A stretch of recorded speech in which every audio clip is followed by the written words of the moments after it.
not knowing how long the next one will take, Mr. Bloodworth.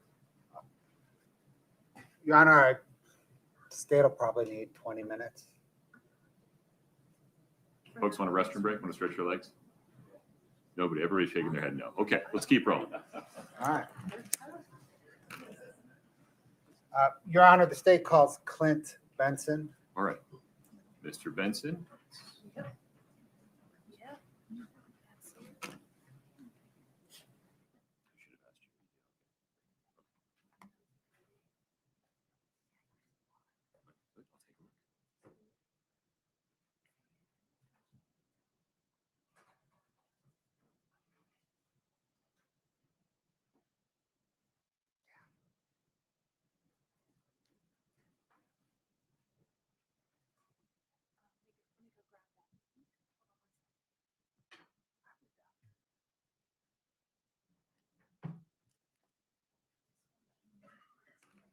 Mr. Benson, good afternoon.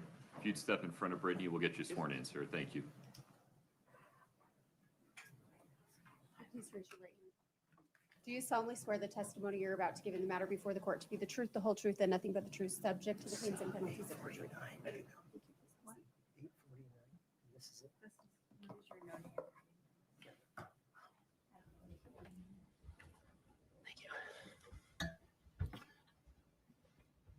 You can drag it around, whatever's comfortable. Sounds good. There we go. Mr. Burmester, please proceed. Thank you, Your Honor. Can you please state your full name and spell your last name for the record? Yes, Clinton Benson, Benson. Sir, are you employed? I am. How are you employed? I'm employed by Salt Lake County. I'm their real estate operations and asset manager. I manage their portfolio of 1,700 parcels and about a $5 billion portfolio. Do you have any other licenses or, licenses? Let's go with that. I do. Yes, I'm a licensed realtor as well as licensed appraiser. I see. You are married to Kouri Richins Benson. Yes, And did you know Eric I did. and Kouri? Yes. Okay. Are you familiar with the address of 282 Willow Court Road? I am. How are you familiar with that? That is one of our prior homes and Eric Richins' home. Okay. So you lived in it beforehand, Yes, we did. and then what happened? We sold the home to Eric Richins. I see.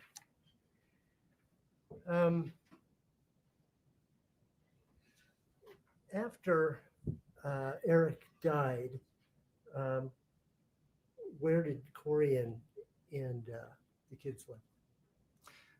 Kouri and the kids lived at Eric's home at the 282 Willow Court address. Okay.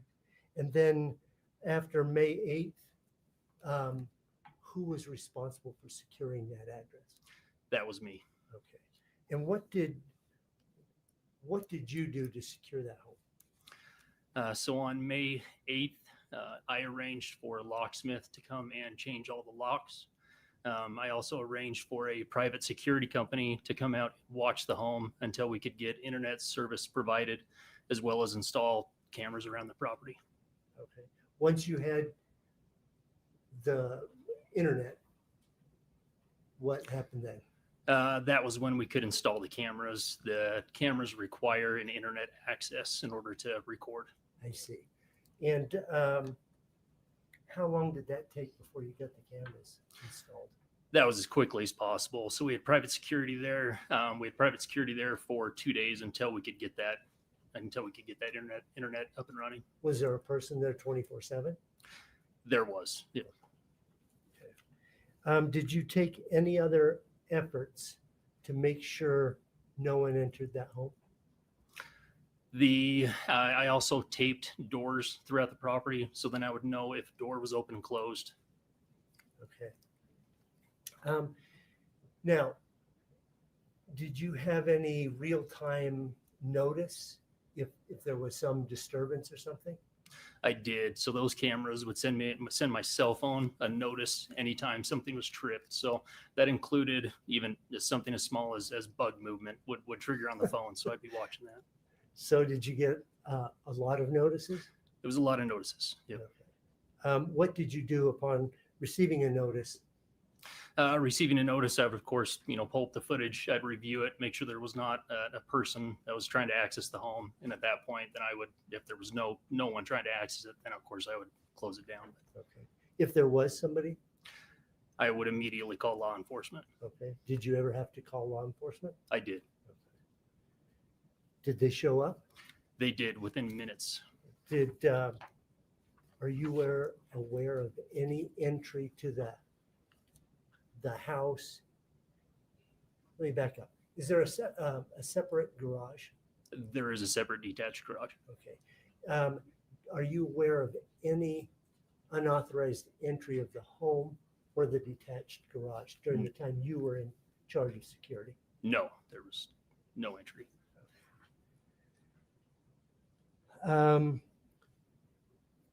Were there occasions when authorized personnel needed or wanted to make entry? There was.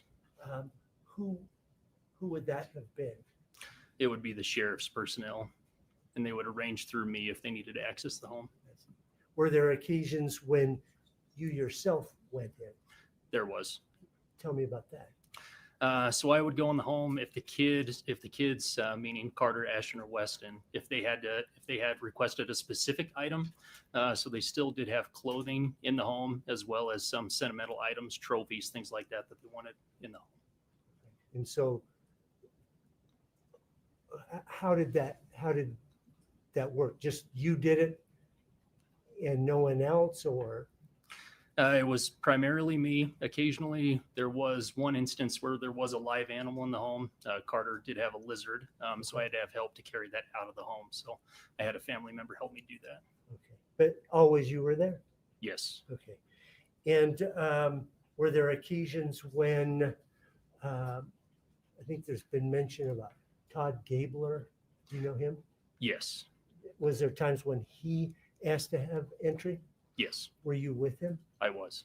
Okay.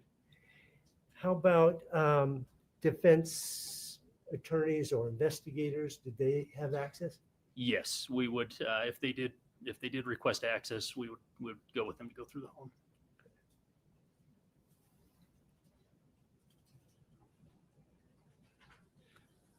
When you were going through the house, did you ever, not through the house, when you were inside the house on any occasion, did you ever see a missionary journal? I do recall a missionary journal. Their master bedroom had a large master closet that was Excuse me. attached. Who's they? Kouri and Eric. Okay. Yep. So the master bedroom had a large closet that was attached, and Okay. I believe it was on the right side of that closet. Okay. This journal was? Yes, Okay. Do you know whether Eric went on a mission? he did go on a mission.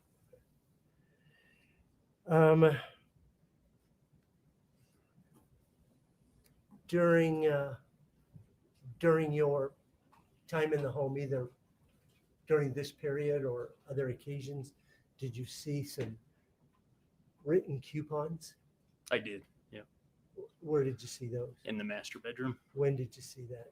Do you recall? I Approximately. don't recall when I After- saw it. After May 8th, 23? Correct. Yep. I see. I'd like to turn your attention to October, November of 2020. Were you present with Katie when there was a phone call from Eric? I was. Okay. And could you hear the phone conversation? I could. She had it on speakerphone. I see. You had met Eric prior to that. I mean, you had known him for some years Yes. before Yes. that. So could you tell what his demeanor was like? I could. He was extremely distressed. I mean, he was really upset.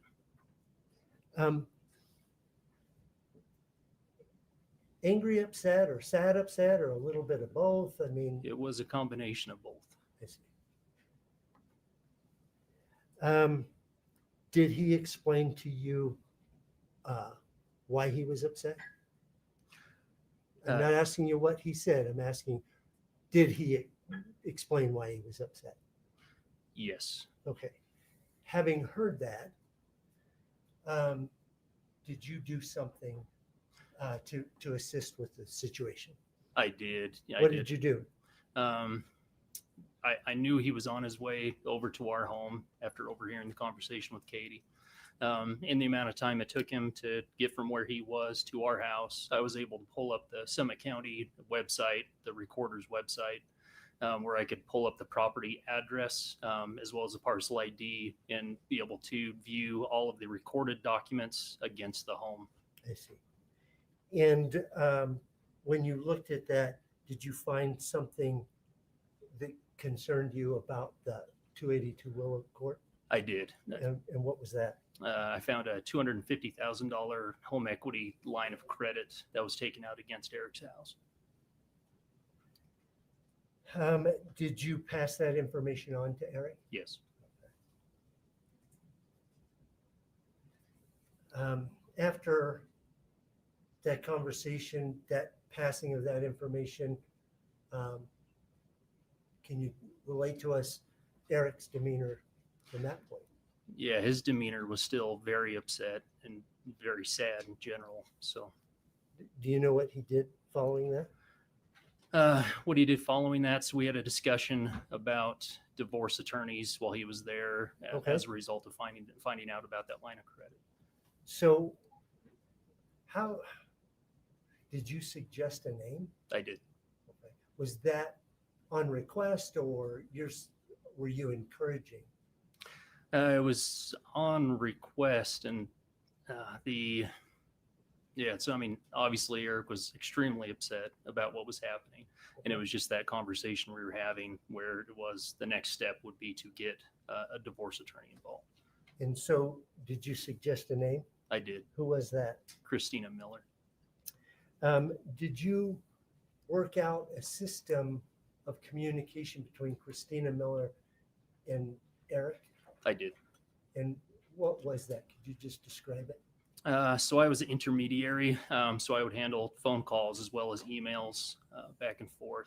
So Eric, they had requested certain amounts of information from Eric, and I would handle that passage of information. Okay.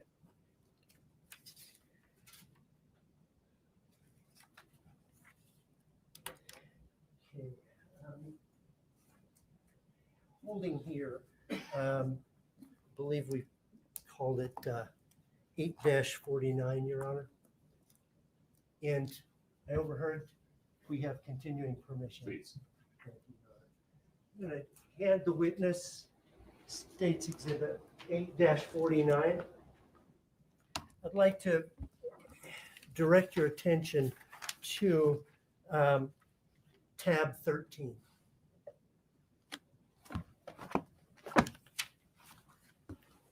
Do you recognize what's there at tab 13? I do. Could you describe what it is? It's a customer cash payment authorization form. It's a Ford paperwork. Okay. Do you know where it came from?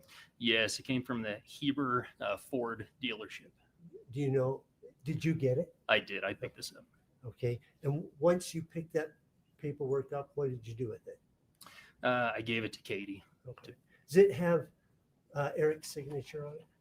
It does. Okay. All right. I'd like you to direct your attention to tab 15.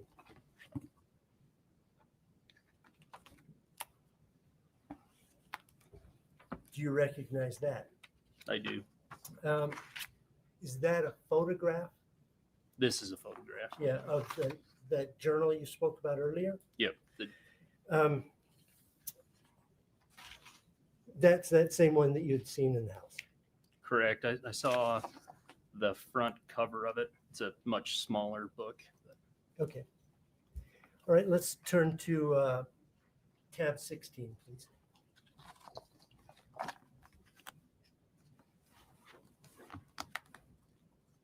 Do you recognize that? I do. What is it? It's coupons. You had mentioned earlier that you had seen some coupons in the house. Yes. Are those the ones? Yes. Okay. Okay. I'm going to direct your attention back to March 4th of 2022.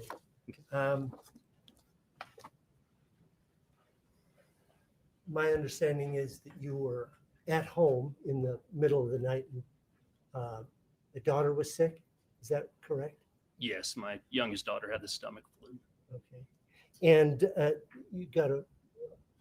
you or Katie received a phone call? Yes. Katie received a phone call. What did you do after that? We literally ran out of the house, left the doors open, jumped in the car and drove over, honestly, as quick as we could. So When you got to the house, what happened? when we got to the house, Katie went in. I stayed outside for a little while, just because I had my daughters with me. I have two young daughters, but and then after that point, we ended up going into the home. When you first entered the home, did you see anything unusual? My number one priority was taking care of the kids, my two daughters as well as Sure. the boys. So yeah, I mean, I noticed some hand movements that Kouri was making, which seemed to me unusual, but Had you ever seen those hand movements before? No. Could you demonstrate for the jury what you saw? simply like that. It didn't seem to me to be an unconscious tremor, but it just, almost like just an intentional movement.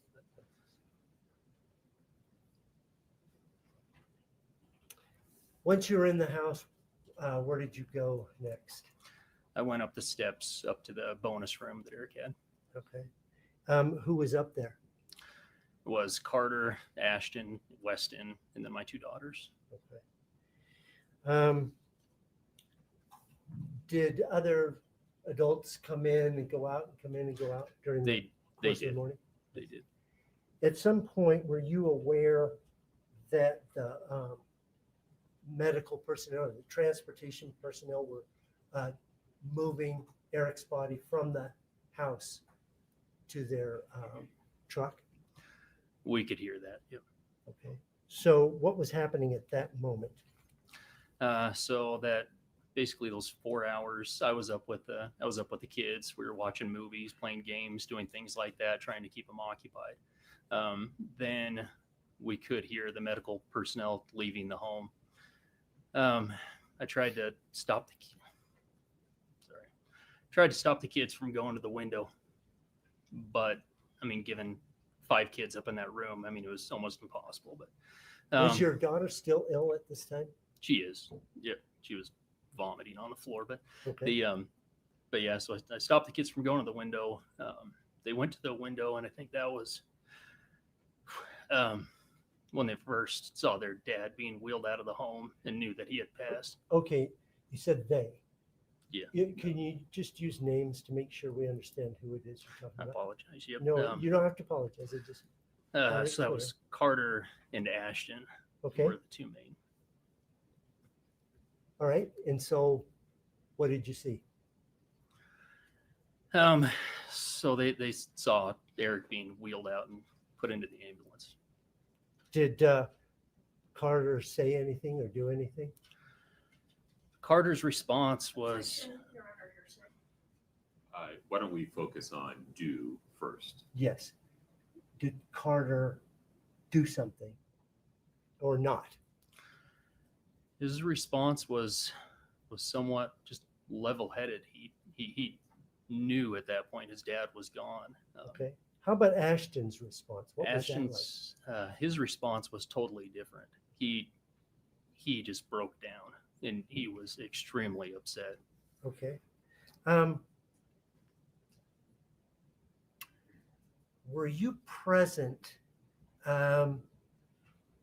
for any requests by anyone, including Katie or yourself or anyone else, of Kouri to inform the boys about what had happened or the status of their father?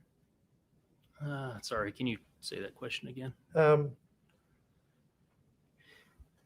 Did you hear anyone ask Kouri to tell the boys that their father had passed?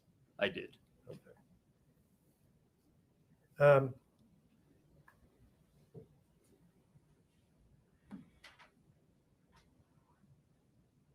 that morning, after that, did you hear Kouri Richins talk about her plans with C&E?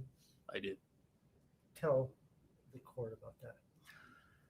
She had what sounded like what I would say would be a fully baked plan of what she was going to do with that company as of that morning. She was going to have, his name's TJ Pellegrino, I believe is his name, but she was going to have him take over running Eric's company alongside with Cody Wright. I see. Can I have one moment, Your Honor? Of course.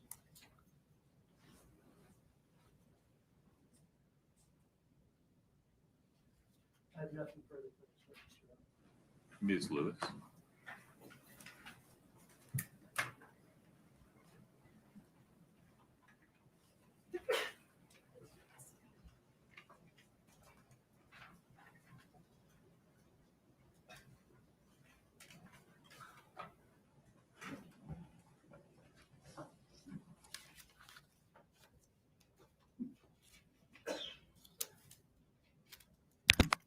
Good afternoon, Mr. Benson. Good afternoon.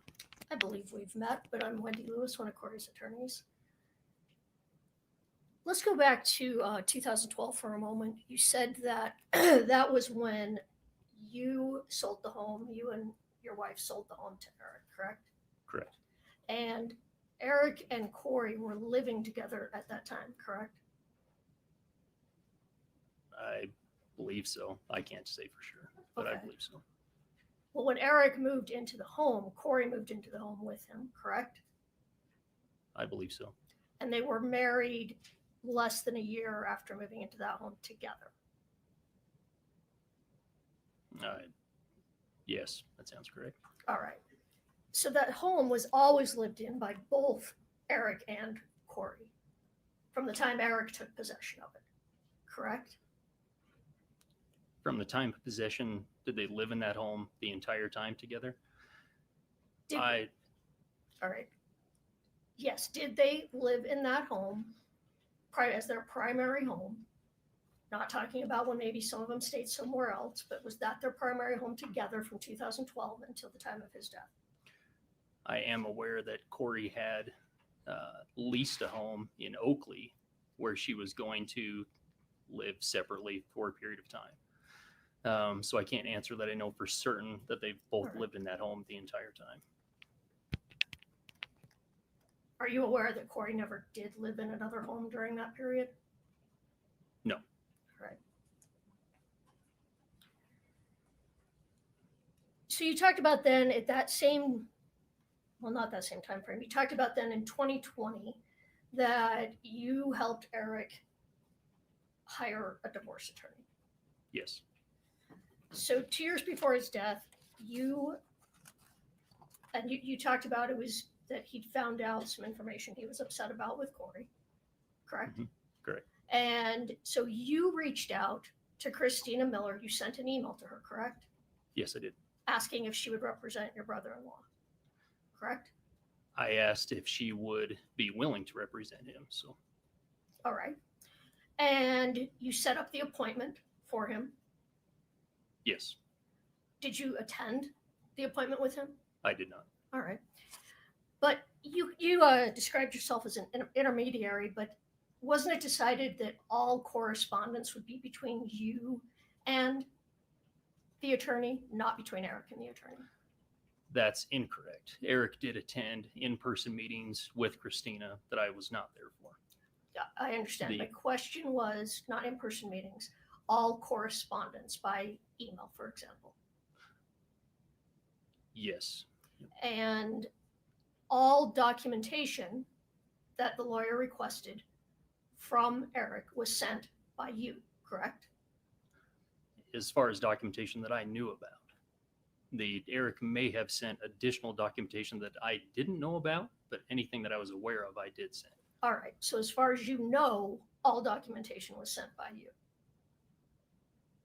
As far as I know of documentation that I was informed about, I did send that correspondence. Understood.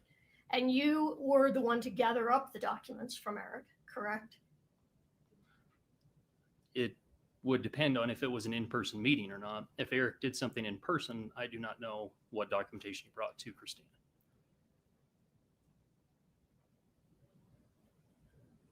All right. Let's just take a step back. Did you send the documentation to the divorce lawyer that was requested? Yes. All right. Is it fair to say you were doing this because Eric didn't want Kouri to know he was considering a divorce at that time? Fair? Eric was aware that Kouri was watching his emails and didn't want her to know. So he didn't want her to know he was considering divorce. I can't speak for him, so I don't know exactly what he was thinking at that moment. All right, but he asked all the correspondence be with you and not with him. Email and things being anything sent, either email or mail, was all done by you. I can't say in general all correspondence. I So I've understand. got to clarify that. It's only correspondence that I am aware of. So whatever Eric did outside of my knowledge, I can't answer that. I understand that. And you're not aware of any other correspondence that Eric did. You're just not aware. No, the divorce attorney would be the best source of that information. All right. And we'll get a chance to talk to her. So anyway, but ultimately, Eric decided that he was not going to divorce Kouri, correct? Correct. And nothing came of these meetings and correspondence, correct? Well, because of the trust was created because of this correspondence. So I'm sorry, I didn't mean to talk over you. yeah, so I recommended Christina Miller as the divorce attorney. She recommended Crystal Bowman to manage and write Eric's trust. I understand that. But nothing happened as far as a divorce, correct? They did not get divorced, no. Right. Fair to say that at that time, you and your family, or at least you and Katie, were supportive of him divorcing Ms. Richins. Fair? We were supportive of Eric no matter what the arrangement was. We were supportive while they were married. We were supportive of the divorce as well. So that was his choice. All right. Now I want to talk about, jump to May of 2023. This is when you took control of the home on Willow Creek. Is that right, Willow Creek? Did I say that right? Yep. Yeah, It is Willow Court. All right. And you said you had the locks changed. Was that immediately? As quick as the locksmith could get there. All right. So within With the week. no, within a matter of hours, that Hours. locksmith was there. And then you had cameras installed. I installed the cameras. You Yeah. did that yourself. I had the help of a family member. All right. And you installed cameras outside the home Cameras outside as well as inside the home. as well as inside. Is that the only time cameras were installed? Or were they all installed at that time? Or were there cameras that then were installed later, additional cameras?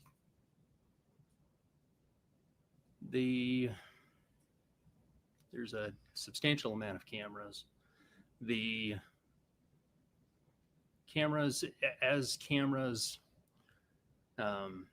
needed more batteries, things to swap out, things like that, I had to have a replacement. And so I did add an additional camera here and there in order to have a replacement on site. So yeah, I mean, I'd say that the original bulk were installed, and then later on I would add supplemental cameras for more redundancy, batteries, things like that. All right. Both inside and outside. Correct. When was the last time the cameras were installed in the home? Do you mean the bulk of the cameras, or if I brought in another camera? When was the very last time you installed any cameras in the home or outside the home, to be clear? That would have been years ago. I mean, it's been a long time. All right. Now, you said that whenever someone needed to enter the home, you went with them. Yes. That's true. So every single time someone has entered that home, you have been present? Yes. Now, law enforcement has entered that home many times since May of 2023, correct? Yes. And each time there was more than one law enforcement officer that entered the home. Yes, I believe so. You'd have to check their records. All right. And they came to execute search warrants on the home. Yes. Do you recall how many times they searched the home between 2023 and today? I don't have an exact number. They would have a better record. If I told you 10, It seems reasonable. does that seem reasonable? Mhm. And the last time they searched that home was 2 weeks ago, I believe today, correct? Yes. So almost 4 years after Mr. Richins' death, law enforcement is still searching the home. Yes.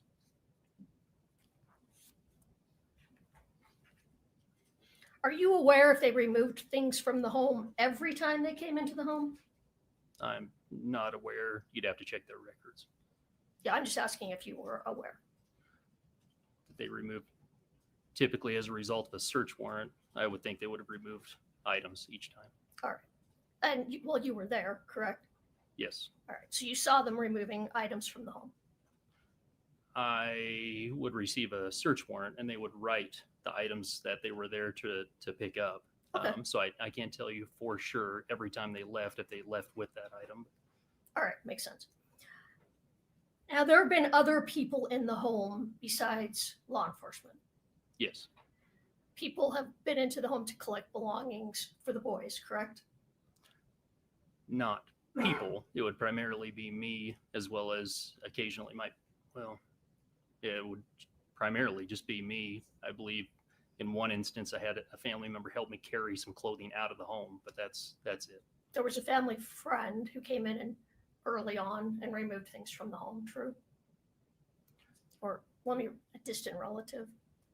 I wouldn't say removed things. So anything that was taken out of that home was all the children's belongings. So it would be their clothing. If they requested a trophy, if they wanted a fish out of the home, that was a stuffed fish, for example. So those would be the items that would have sentimental value that the Sure. kids had wanted out of the home.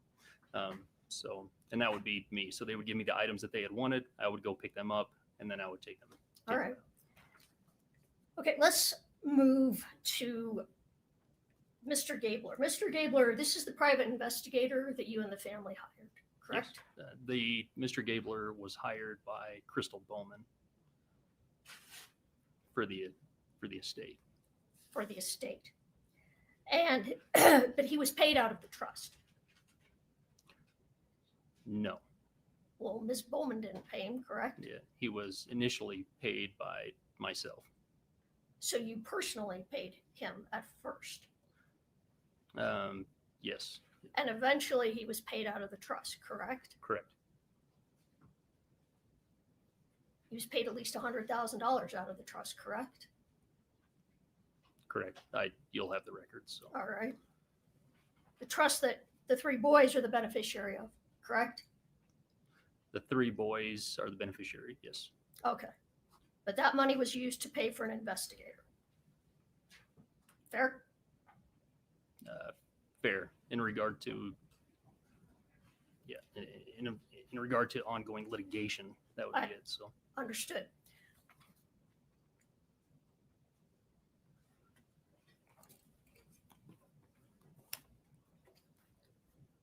Do you recall when Mr. Gabler was hired? How shortly after Eric Richins' death? Believe it was maybe a little over a month after. Around All a right. month. And part of what he did as your private investigator was to look into Kouri Richins' background. True? True. And he looked into everything about her business, correct? Todd did not directly look into her business, but he in general looked into her background. Well, he interviewed people about her business, true? I believe so. I'm not aware. He did his own, his own reporting.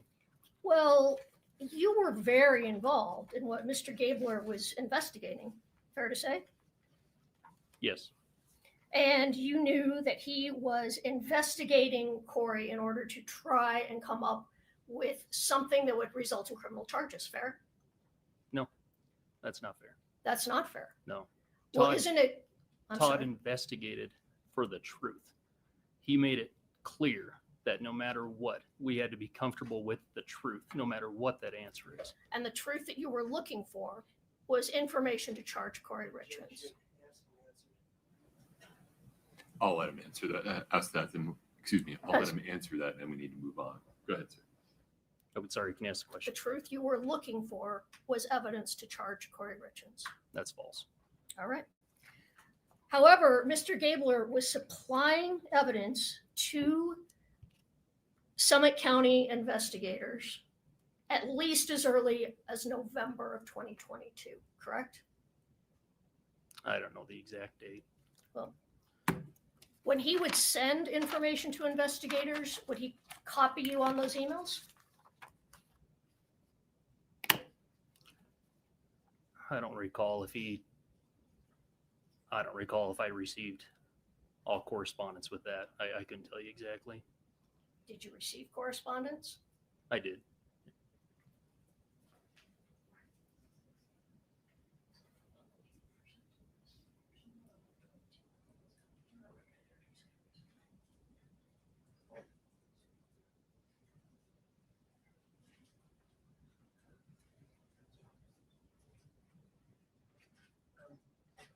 Your Honor, may we approach?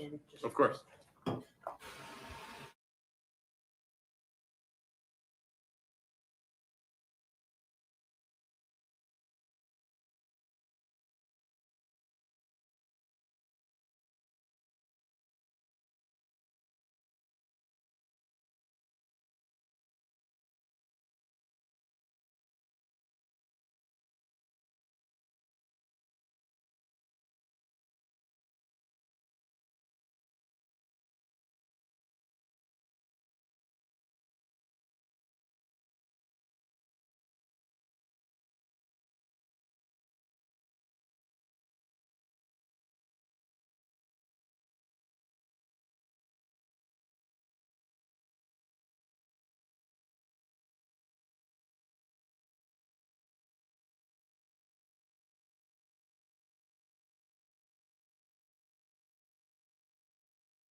Defense counsel showed me the The document document. she's going to present. Any objection? No. Okay. Mr. Benson, if you could just take a look at this. Don't Yeah. read it out loud, just Okay. take a look at it. Okay.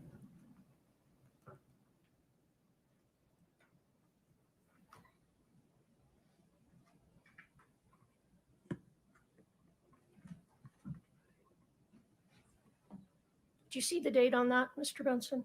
I do. So let me ask again.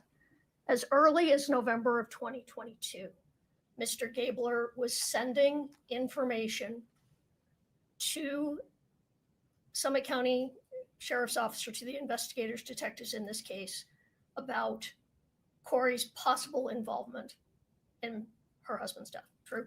Correct. And you were copied on that. Yes. All right.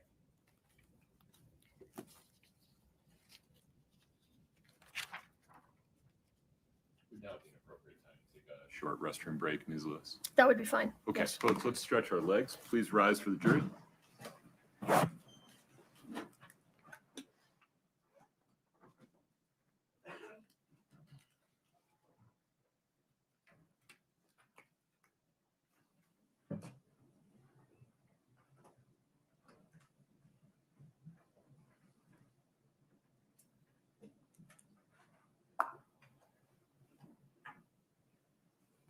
All right, have a seat. Thank you.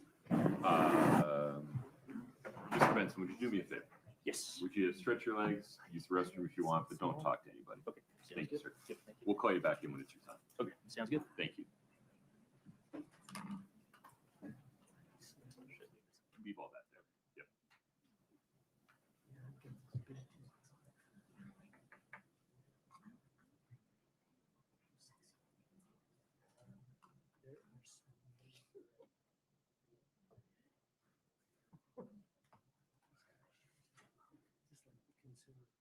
All right, we're still on the record. Ms. Lewis, to head off a potential series of objections from the state, would you give me a preview of the categories of information that are left in your outline for Mr. Benson? I think it's all based on what was on direct.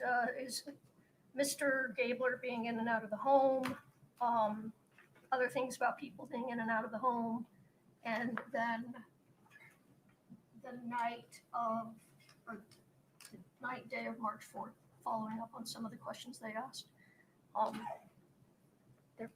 What he witness perceived didn't do during that time frame? What he perceived, yes. that Okay. sort of thing. All right. Any concerns, Mr. Burmester? No, not on those. Okay. Folks, let's take a 10-minute break, but I'm trying to hold myself accountable. If you would help me do the same. Back on the record at 3:55. Thank you. Court's in recess.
Welcome to all our new followers from our sister channel at Truth Talks Live.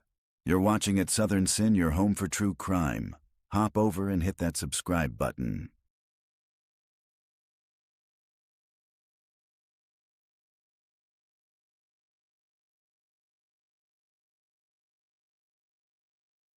Court is on a short break.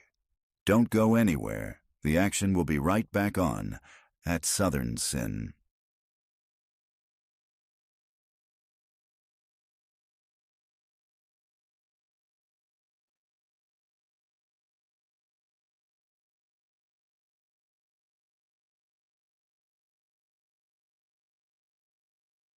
Welcome to all our new followers from our sister channel at Truth Talks Live. You're watching at Southern Sin, your home for true crime. Hop over and hit that subscribe button.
Us in the chat if you think the defendant is guilty or not guilty.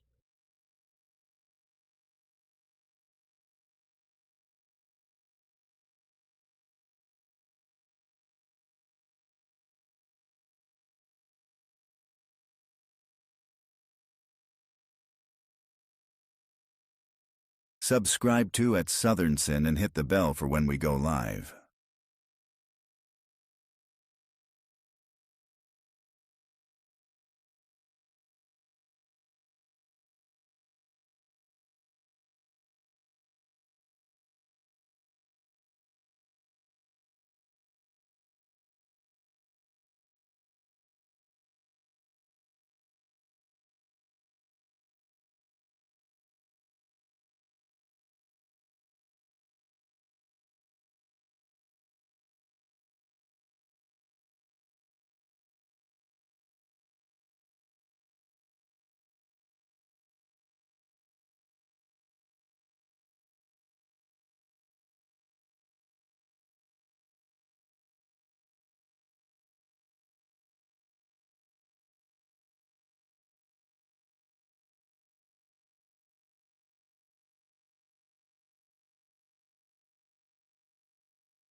Welcome to all our new followers from our sister channel at Truth Talks Live.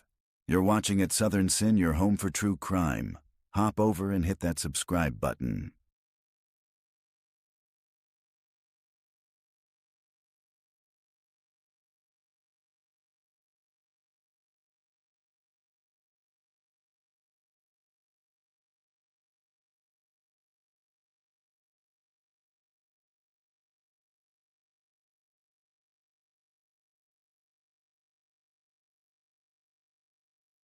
Court is on a short break.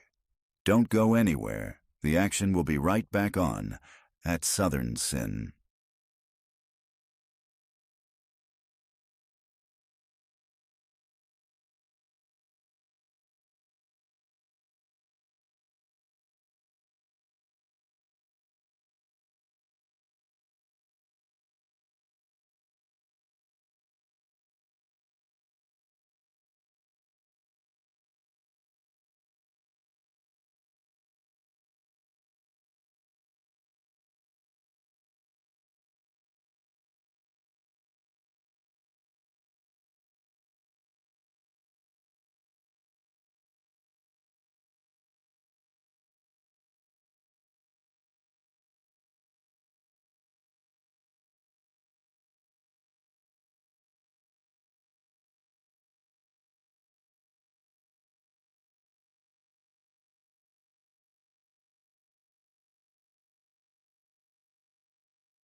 Subscribe to at Southern Sin and hit the bell for when we go live.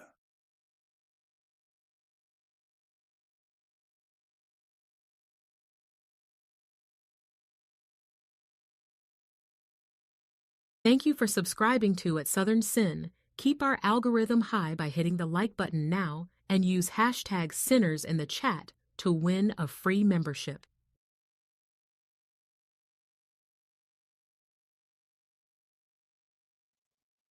All right, we're back on the record. Mr. Burmester, may we invite Mr. Benson back in? Yes. Okay.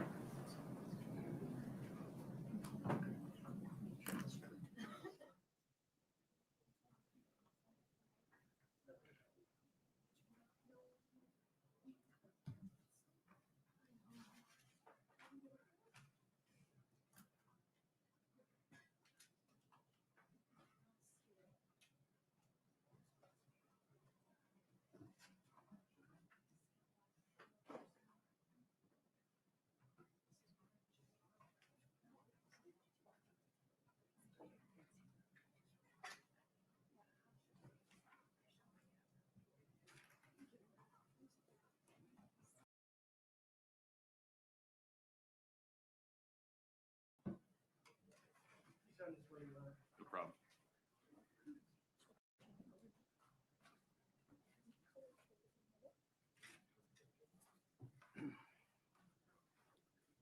Tracy, do we need a break? No problem. Yeah, take a moment. Yep. If you want to have a seat, that's fine. Thank you, sir. Thanks for asking. 1 second, Council.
Ms. Lewis, please proceed.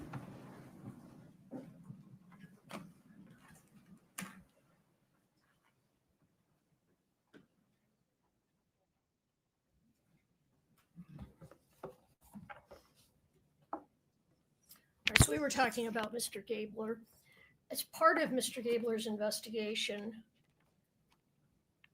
he was allowed into the Willow Court home a number of times, correct? Correct. And he would go into the home and look through things all through the house, correct? Correct. Were you with him? I think you said you were, but you were with him every single time he went into the home. Yes.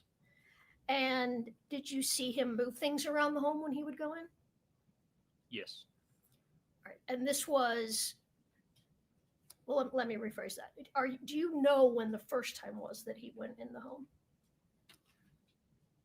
I don't know an exact date. You would probably know that date. He would know what you said. Or he would most likely. I don't know. So that's why I was Okay, asking. all right, yeah. Okay. All right. But we talked about there were approximately 10 searches between May of 2023. Well, actually, I think April of 2023 and 2 weeks ago. Mhm. He was in the home in between those searches, right? Correct. And in between those searches, he would find things and put them in different places, correct? Todd documents everything that he does. He records it. I believe he records sound, does everything when he does his own investigation. So He records, I'm sorry.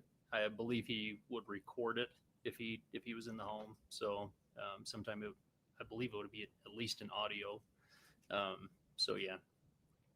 I mean, He would audio record what he was doing while he was in the home. yes, Todd's very specific about recording what he does. Would he ever video record what he was doing?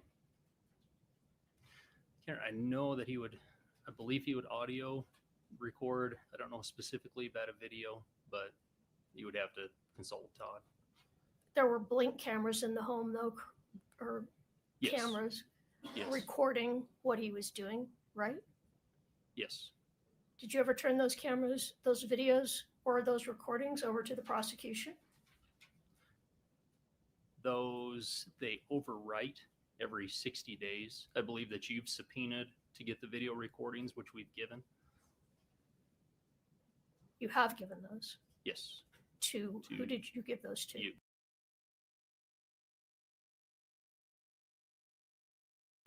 We'll get back to that in just a minute. All right. So, did he ever take things out of the home with him, Mr. Gabler?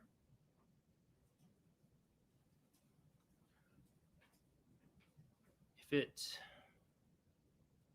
don't have a specific record of what he would have taken out of the home. He would have a record of that. Okay. Well, I don't need a record right now. I just a yes or no. Do you know if he took things out of the home with him?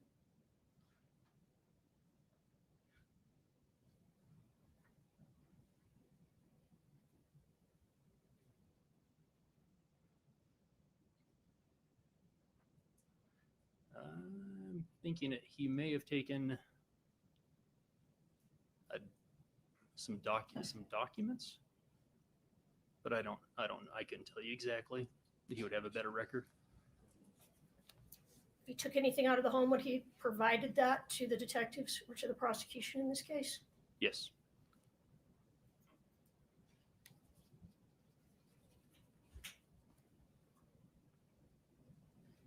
When you were in the home with Mr. Gabler, just the two of you, did you stay right with him throughout the house? For the most part, yes. All right. Was he ever allowed to just wander around while you sat down in the family room or something? Typically, I was with him. Okay. Typically, not always. I can't guarantee that he wasn't ahead of me walking into a room when I was in the living room. So I would think typically I would have been right there with him. So fair to say that during all these times that Mr. Gabler was searching the home, moving things, he was looking for things to help the prosecution. Fair? No, that's not fair. What was he looking for? Todd was doing his own analysis. Which he then provided all to the prosecution, correct? I believe he did provide it. You'd have to ask him. All right.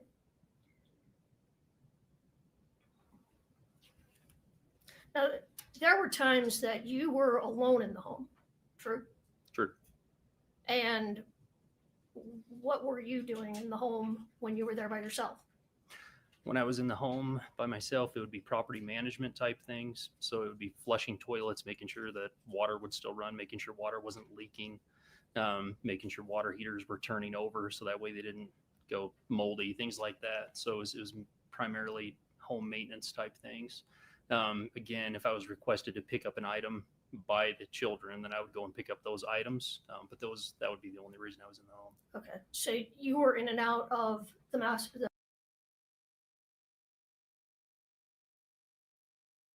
Yes, there's a bathroom in there. So And you were in and out of the bathroom. yes. All right. I have a few more questions, but can I just have one moment, Your Honor?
Thank you, sorry. So in the last 60 days, who has been in and out of the home? Last 60 days would be myself. It would be your private detective or the defense's private detective. It would be the sheriff's officers with the warrant, and that's it. You're providing all of those videos, correct? Yes. All right. Let's go back to the night of March 4th, 2022 for a moment. You said that you got to the house that night, middle of the night, correct? Sorry, say the question again. March 4th, 2022. Okay. Yep. You came to the home as quickly as you could. So about what time was that? It's between 3:30 and 4 o'clock around there. Okay. And you came in carrying your two girls, correct? Yes. And you said that you saw something unusual. Yes. And you said that what was unusual was that Kouri was shaking her hands. Mhm. And you found that someone whose husband had just dropped dead in front of her shaking the hands was an unusual reaction, in your opinion? I don't know how personal I can get. So when a person, so I've noticed quite honestly, when your hands tremor. I do So- have a tremor. That's a and you can see it. You obviously notice it. So there's an obvious difference, in my opinion. I'm not a medical professional, but there's a difference between a subconscious tremor and someone who's doing this. all right. Let me ask you this. Had you ever seen Kouri prior to that day, immediately after losing one of the closest people in her life? No. So you'd never seen her grieving prior to this? No. So you don't know what was typical or not typical for Kouri Richins, right? No, that's correct. Okay. All right. You said you took the boys upstairs into the playroom. I guess it's called the playroom, that sort of loft Oh, area. sure. Yes, correct. All right. And how is that room set up? How many windows are in that room? One. And are there toy shelves in front of that window? There are toy shelves in front of that window. Yes. Okay. And the boys were 9 and 7, the 2 older boys? Yes. All right. So did they crawl up on the shelves to look out the window? At the time, I don't believe, so that home's been reorganized. So at the time, there was different furniture up there. So there were couches up there. Currently, there's not couches up there. So I think the toy shelves had been rearranged. So before they could, I believe they could actually access that window. All right. You're not sure though, I'm positive that furniture's been rearranged in that home, but but you're not sure what was in front of the window at that time. I can't remember exactly what toy shelves were in front of that window at that time. Okay. And so Eric was brought out on a stretcher. He was covered, correct? Yes. All right. So what was visible was what, like what we see on TV, a body covered in a sheet. Correct. All right. And then you said that people asked Kouri that or told Kouri, asked Kouri, I'm not sure, that she needed to tell the boys that their father had passed, correct? Actually, I don't think that's what you said. I'm really sorry. I don't mean to put words in your mouth. I think what you said is you never heard Kouri ask anyone to tell the boys that their father had passed. I believe that's what you actually said. Say that again. You testified on direct that at no time did you hear Kouri tell any of the family, you need to tell the boys what's just happened to their father, or to tell the boys their father has passed, correct? No, that's incorrect. So, All right. I'm sorry, then go ahead. What was it you said? yeah, so I had heard people tell Kouri that we need to tell the boys. Okay. 2 questions. First, were you aware that the boys had passed earlier or before, maybe even before you got there? Are you aware of that? I'm not aware of that, and that sounds incorrect. All right. And ultimately, it was Kouri herself who spoke to the boys and told them what had happened, correct? Yes, Were you there when that happened? I was in the home, but I wasn't in the room. You weren't in the Okay. room sitting with the boys when she told them that their father had died. No, I believe I was in the room. So if we're talking about, so there was somewhat, I think, some different instances where a boy maybe went back into a room and she talked to one of them there. There was also a time when we were all sitting in the living room and they were talking about it there. All right, I don't want you to speculate, just if you know or you don't know. Were you there when she sat the 3 boys down and told them what happened? Yes, I was sitting on the couch with my 2 daughters. Yes. Could you hear the conversation? Yes, I think she was a few seats down. All right, and she did explain to the boys. Yes. Just give me one moment. I have nothing further at this time. Mr. Burmester. Yes, just think through the questions. Regardless of how the furniture is today, do you have a distinct recollection of seeing the body being wheeled out that window? I do.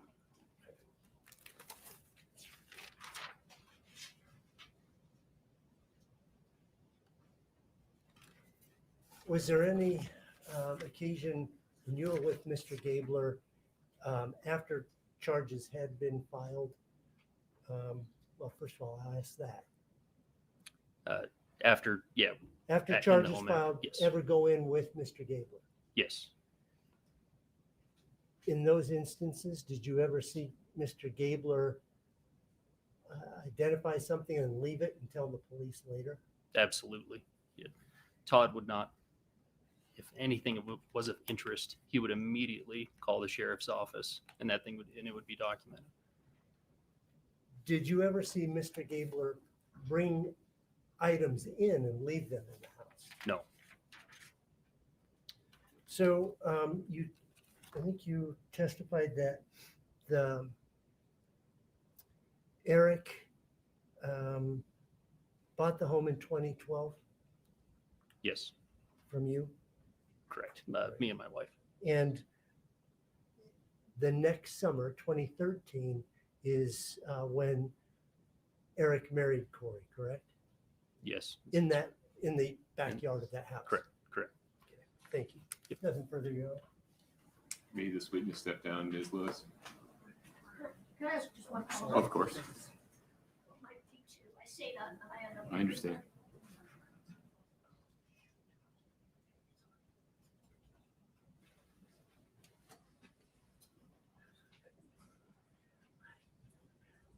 So you just said that anytime Mr. Gabler would find something of interest, he would call the Summit County Sheriff's Office? Correct. For proper chain of custody. So as he was looking for evidence against Kouri, he would call them and tell them to get a search warrant? I believe so. Yes.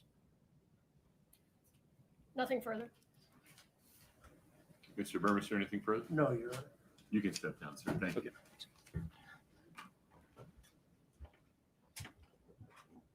Leave that there. I appreciate it.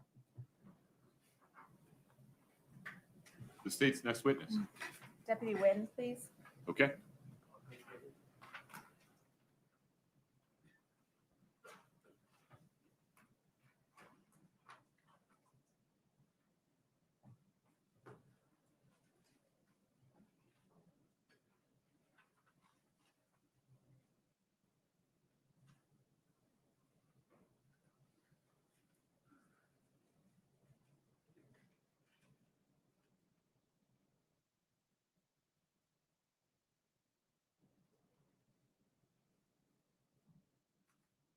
Deputy, if you'd step in front of Brittany, we'll get you sworn in, please.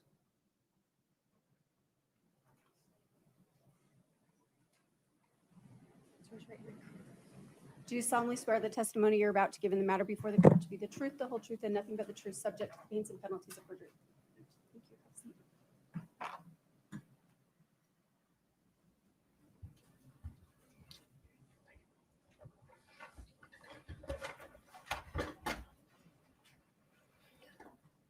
Sir, if you could state your name and spell your last name, please.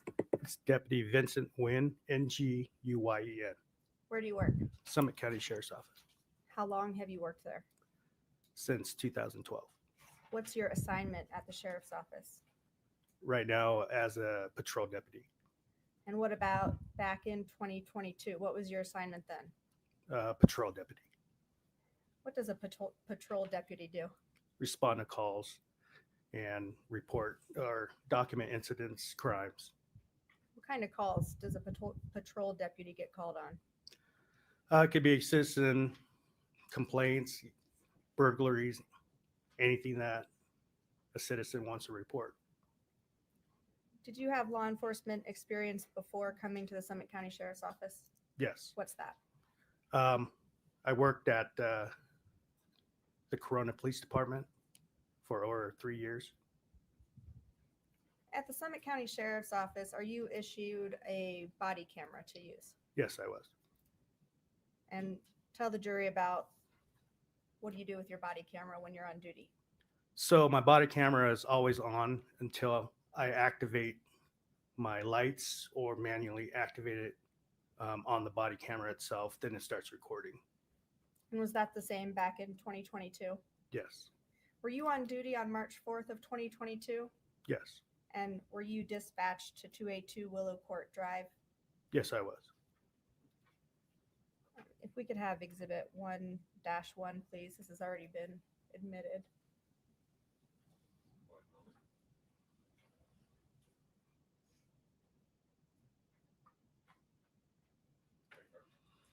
Do you recognize this? Yes, I do. And is this the home that you responded to that morning? Yes. Is it located in Summit County? Yes, it is. What time did you arrive at this home approximately? Approximately 3:40 in the morning. And when you entered, who was there? Sergeant DiBotello, Deputy Pimentel, and also fire personnel. Was Miss Richins there? Yes, she was. What about her kids? Were they present? I was made aware that they were in the residence, but I did not see them. And you were wearing your body camera on that day Yes, I was. and it was active. Yes, it was. All right. If we could show the witness exhibit 1-4T, please.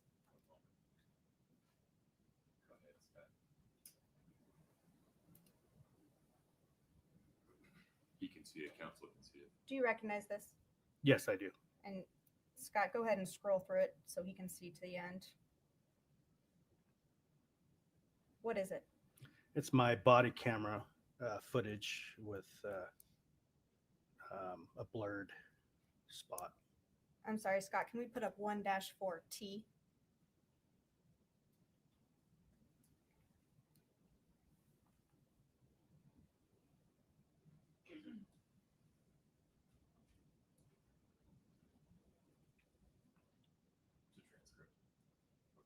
Do you recognize yes, this? transcript And what is it a transcript of? of what was on my body camera. Fair and accurate representation of the words that were spoken on your body camera that night? Yes. Okay, I'll move to admit 1-4T.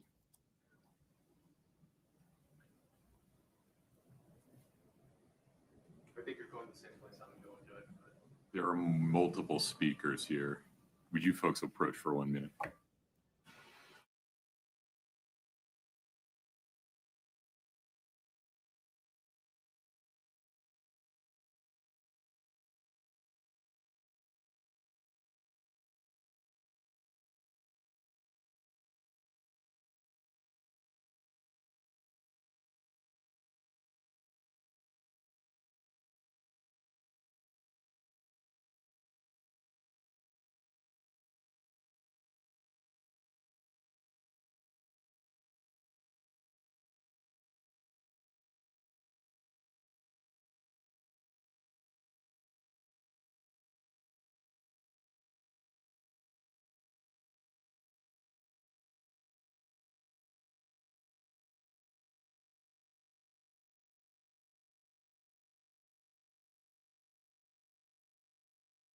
To see a video that has audio. The audio is also represented as part of a transcript on the bottom. There are multiple speakers in this video. There's the deputy, there's some other people, there is the defendant. You may take everything the defendant says as true and give it whatever weight you think it deserves, if any. You cannot take what the deputy or the other people say is true. You can only consider those statements for context regarding what the defendant was responding to, the effect on the listener. Anything further on that, Mr. Ramos? No, Judge, thank you. Okay, so let's see. Do you want to admit that number that you just mentioned? Yes, please. Would you give me the number one more time? 1-4 with the letter T for Okay. transcript. Exhibit 1-4T, as in Tesla, is admitted. Where do you want to go next? Now, if we could show the witness 1-4D, like David.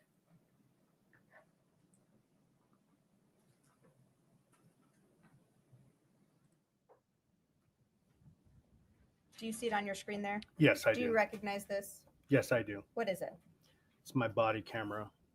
And is it fair and accurate representation of your body camera that night? Yes. Are there any changes to it? Yes, there's a blur in the middle. And with the exception of that blur, everything else is the same. Yes. And has this clip been cut down from your original video? Not this clip. 1-4D?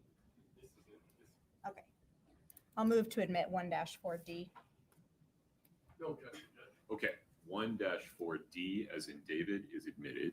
And publish to the jury, please. Scott, is this in a spot you want to start? I'll restart it, and it does have audio, Your Honor. Understood.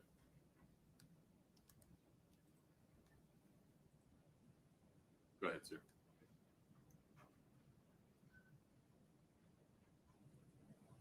I don't have the audio. Is the audio instantaneous or is it a delay? No. Okay. Should be right away. I think I know how to fix this. Give me just a moment. We'll need If to you restart it. pause, yeah. We practiced this earlier. Give me just a moment. Your Honor, most body cams, there's a 30-second. That's what I thought too, but it sounds like they've edited around that. One moment, folks.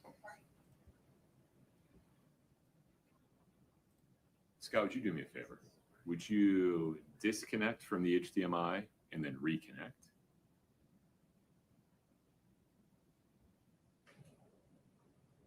Then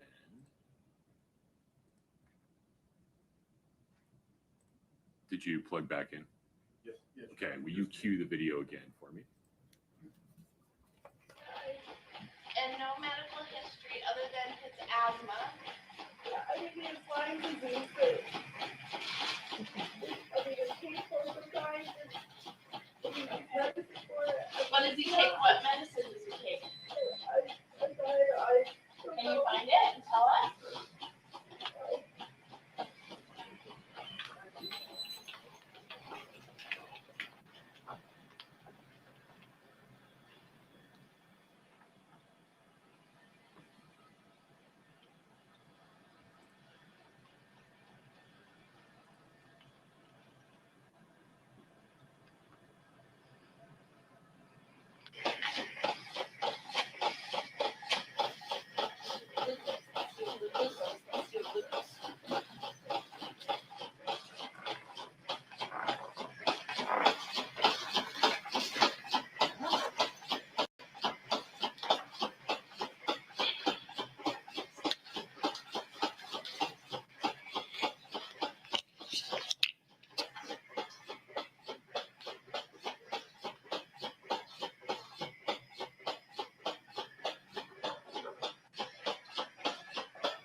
Okay. Yeah. Hey guys, and no downtime. The latest since we got here, he's had 2 Eppies and Narcan. 2 Eppies, 1 Narcan. Blood sugar is 458. Ma'am, you want to come out? No history, had chest pain when he went to bed. What's your first name? What's your first name? Yeah, let me talk to you out there for a second. Let them do their work in there. So what happened today? He was just fine. We were fine. When you say we were fine, what time did you see him when he was alert? We had a drink together at 9 to celebrate something at work tomorrow. Okay.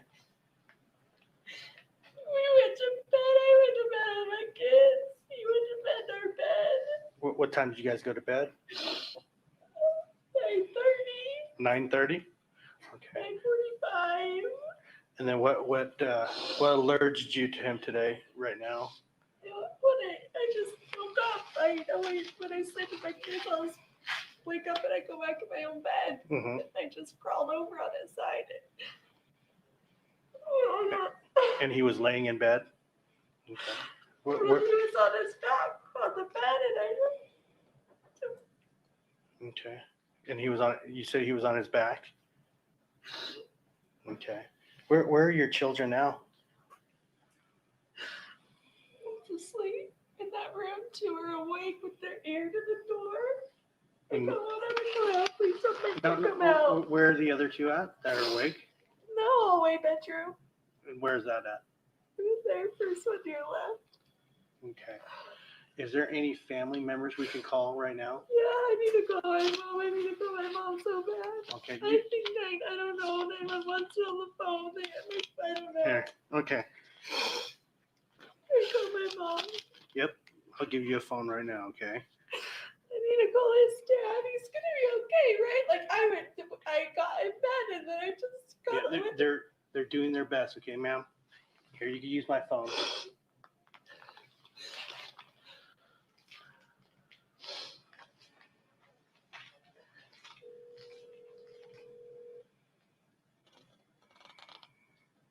Mom. Mom. Mom. Go to my house. Go to my house. What's going on? I don't know.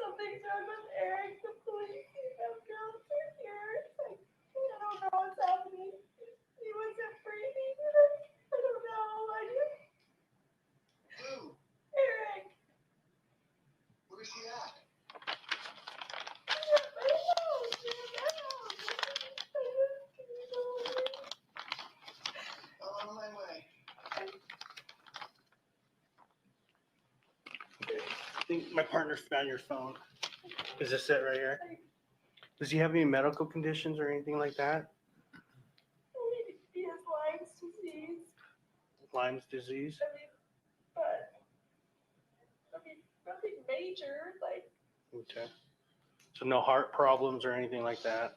no, I mean, he just said his chest was hurting when he went to bed, but that's, I mean, not. If he doesn't drink enough water, you know, when he gets on the bike downstairs, I don't know. It didn't make sense.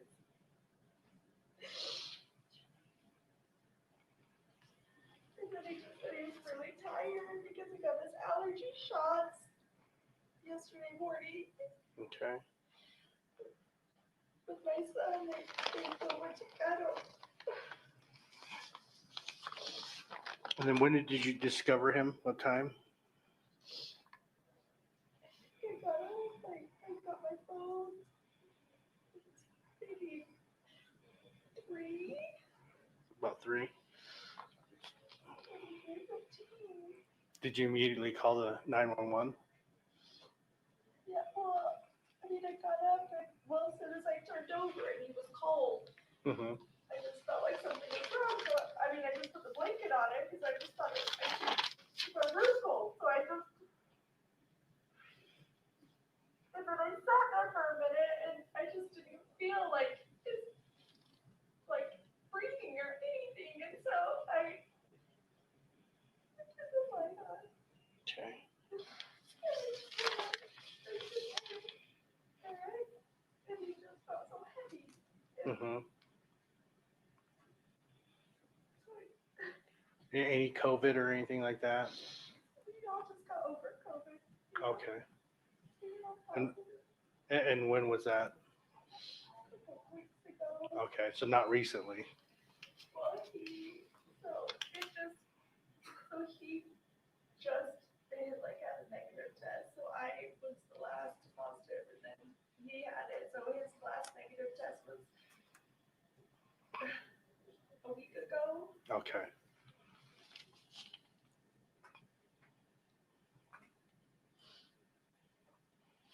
Hey, ma'am, what's your name? I'm sorry, what was that? Kouri. With a C?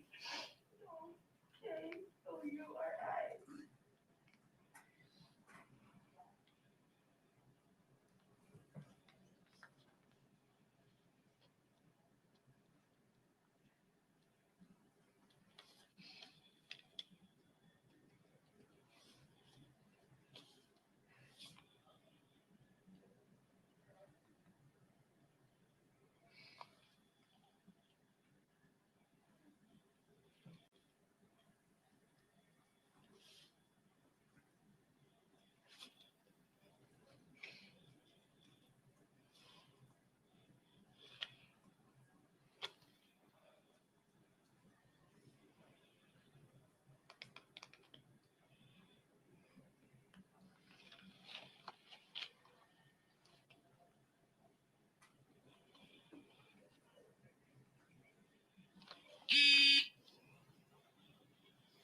Weed gummies. Sometimes he'll take a gummy before he goes to bed. Mm-hmm. You didn't seem like you did though. It's like a gummy, as in like a THC gummy? Okay.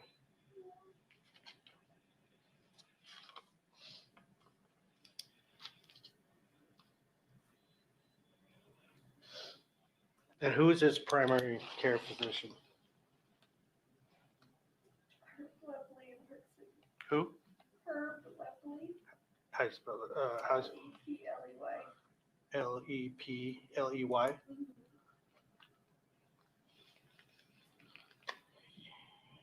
When was he last seen? Just a physical. Like, and everything was fine. When was that? 6 months maybe.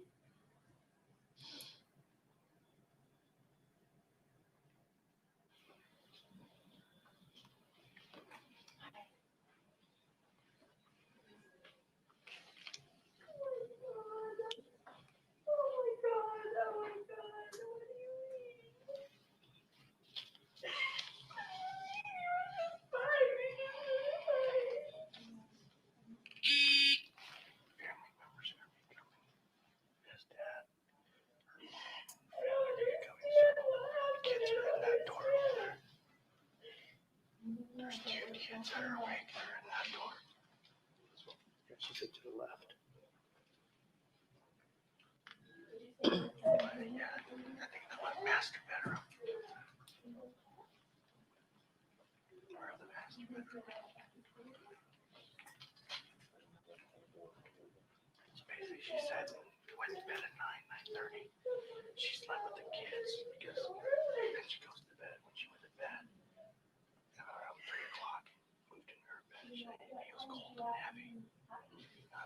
He has Lyme disease. He got an allergy shot yesterday. He might have taken a gummy, THC gummy, last night. So,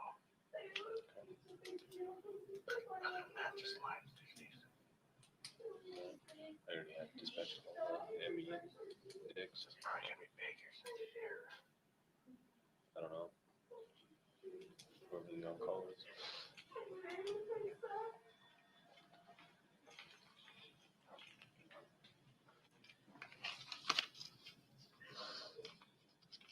understand, like you wasn't safe, like you.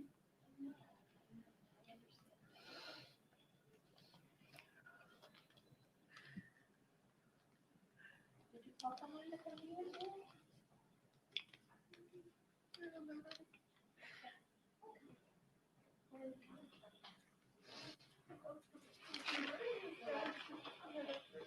One K32. What's my case number?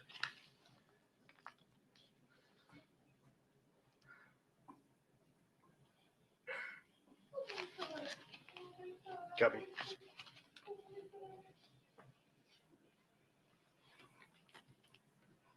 Yeah, firm.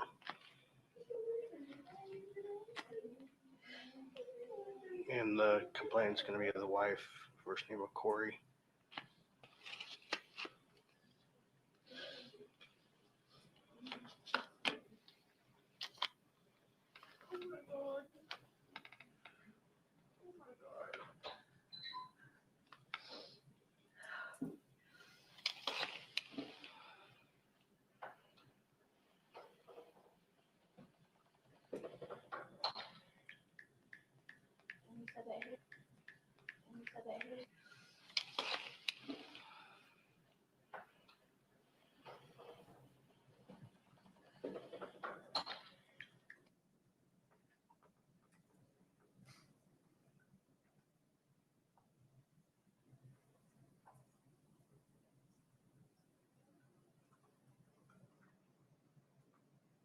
I can't tell. I think I lost the audio. sound. Scott, pause there for a minute. Thank you, sir. Scott, don't change anything for a minute, please. Yeah, don't change anything for a moment. Let me see if I can fix this from my end.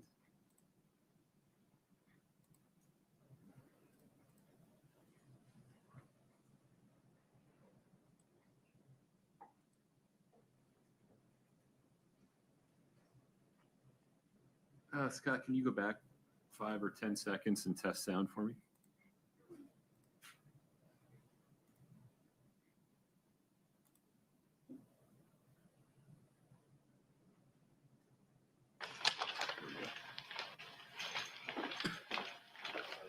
We're good. We're just waiting for our Emmy, OME, and our detective to show. Yeah. I don't know if he had an aneurysm or something with all the blood. That's, I mean, there's a lot of blood for some unknown reason. Were you first on scene? We were second. The cell fire guy was here before us. And there was blood before they. A little bit coming out as soon as we start doing compressions with the Lucas. It's when the blood came out. So, Okay. All right. I don't know. No pulse or anything? No, he was cold. I think he'd been down a while. Not a long time, but he'd been down a minute. He was asystole the whole time. So. Okay. All right. Yeah. Pretty young. Yeah. Maybe took some gummies. Yeah, that's what she was That's what saying. she said. And then the hydrocodone. I think there was hydrocodone or something. It was 96 or something. 2016. 2016, yeah. Pretty old. Did you take that? We don't know. It was It's sitting in, there though. It's in the drawer right there. There's something. It What is. is this right here? Is that it? Are you taking for Lyme disease? Yeah. Not checked. Started to look at it, so it's filled in 2016. Yeah, that one. It's under his name. I think he sleeps on that side of bed though. What's that? I don't know. That might be hers. Is it in It's his his. name? Oh, it's his. Okay. But it's empty, right? Or something like Yeah. that? Maybe we gave him Narcan. That would have. You know, search pipeline in there. And then you arrived, he was already on the floor, right? Yeah, she had pulled him down to the floor. Kouri? I'm gonna need to ask you some questions real quick, okay? Has he ever been in the military? No, No. Does he use tobacco? no. No. And what does he do for a living? He owns a stonemason company.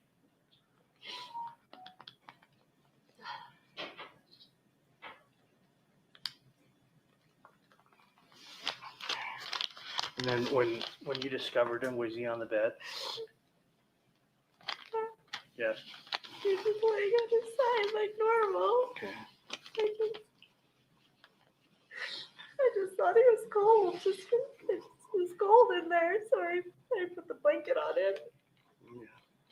But his body just felt like heavy, and I And which way was he facing? Was he facing towards? no, he was just up, just facing up. Oh, so he's just laying on his back. facing on his Okay. back. And then did you pull him to the ground? Yeah, that's what the lady on the phone told me to do, Okay. was to take the sheet and pull the sheet Okay. to the ground so I could do CPR. Okay. What's his highest level of education? It's a bachelor's degree. Okay. This man's been active. He didn't just die in his sleep. This is insane. Any mental health conditions? No. Okay. No, How about any suicidal no, history? No. never. Okay. No.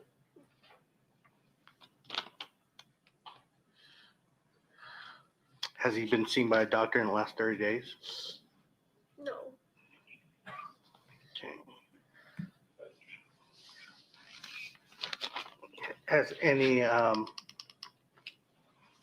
prescriptions been filled in the last 30 days? No.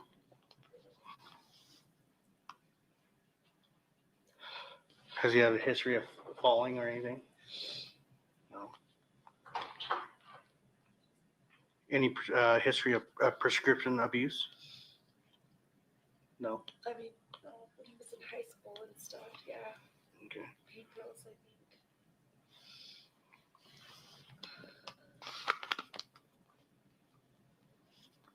Or maybe a reaction to his shots yesterday. He just said he didn't feel good from them. Like, He didn't look good last night. he looked pale last night, and I asked if you were okay, and he said, yeah, but he was saying his chest was hurting, but Does he have any history of illicit drug use or anything in the no, past year? no, never. Okay.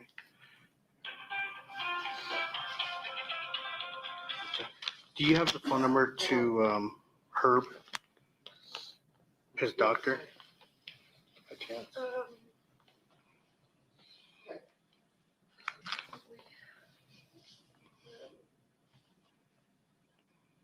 I don't know yet, Ryan. We'll see what we get.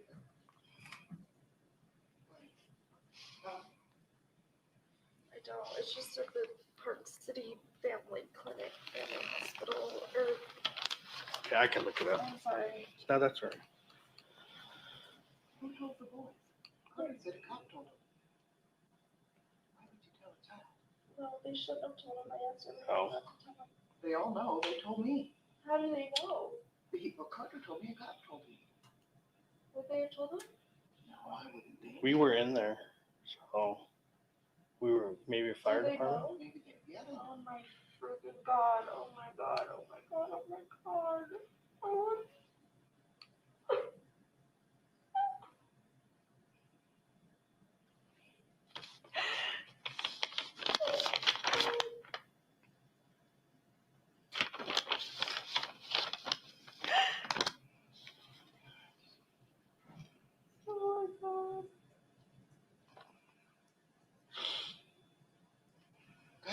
just kept ringing this morning and I'm like, Yeah, because we couldn't find her phone.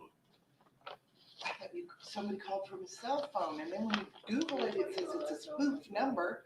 I'm like, what? I'm gonna go up here to these people. Mom, is the door closed my room? Yes, we They won't let me. Is he still in? So I'll explain to you what the process is right now. Because he was in good health and at his age and everything like that. Okay, our medical examiner is going to come and do their investigation real quick, and then also our detective, just to make sure that everything's documented, correctly. And then from there, they'll explain to you what's going to happen. Most likely, what I'm thinking, because he has no serious health problems or anything like that. His age, most likely, they're going to take his body to the Oh my God. medical examiner's office just to make sure that, there wasn't anything else. Okay. All right. Do you have any questions for me right now? No. He had allergy shots yesterday. Yeah, and then And that's what she was saying. Last night when I was here. What kind of allergy shots? He gets weekly shots. Him and his boy get weekly shots. So we were both just feeling Like seasonal allergies? Yeah. Okay, season. And where was that at? Park City. Park City. Family Medical? No. Jeremy Ranch, Granger Medical. Granger? Okay. Oh my God.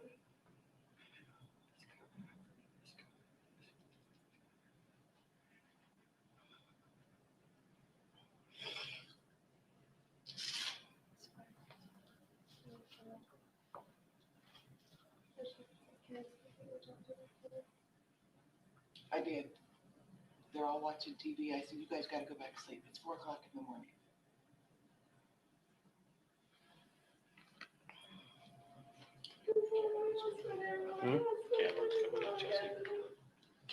Cam? Yeah.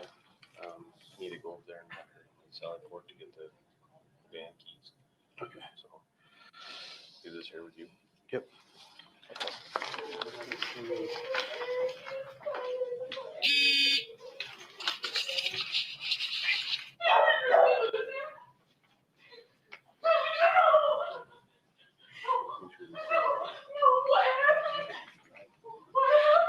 We don't know. We went to bed.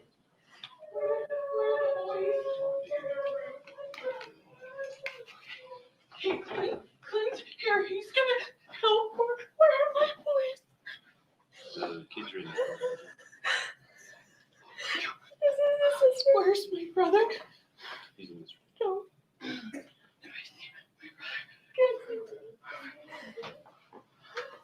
Baby. Corey, is there a way we could relocate your boys upstairs? Yeah. Because there's going to be a lot of traffic. Yeah, I'll tell her now. What? Wait, come on. Come on. Come on. See you. Bob, come on. Come on, Bob. Say Bob. I love you so much. Come on, my sweetheart. Come on, sweetheart. Come on. We're good now.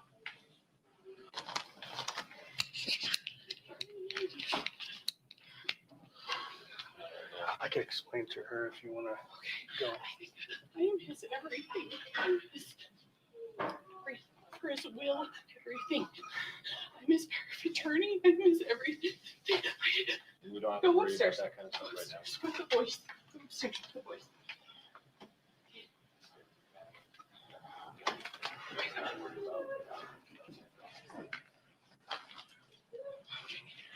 I'm sorry.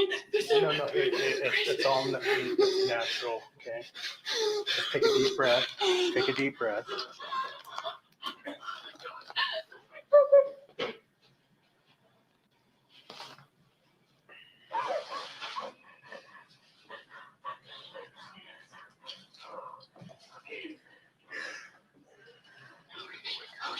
Okay, I gotta breathe.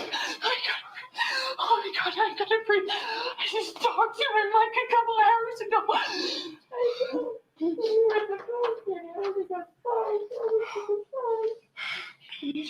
fucked and he wasn't breathing. I went to bed. I went to Ash's bed because I'm a nightmare. So I went back in our room at about 3. And I just turned over to cuddle him, and his body was just so cold. I hadn't gone in a while. So the only information I know from what the medical staff that was here is he was cold to the touch, okay, and it seemed like he was down for a while. We So went to bed. He was fine at 9:30. I mean, that's when I went to the bedroom with Ashton. I mean, so unless he went, like, I didn't hear anything. He didn't yell. He didn't say anything was wrong. Nothing happened. Like, nothing happened. Oh my God, this is not real. Nothing happened.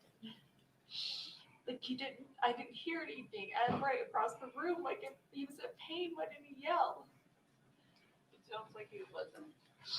I know, but why? I mean, I'm such a light sleeper. I could have heard anything. I just couldn't have heard anything. If he just said Kouri, like, I would have. He was so cool. He was so cool. I don't get too rich. I hope that's my brother.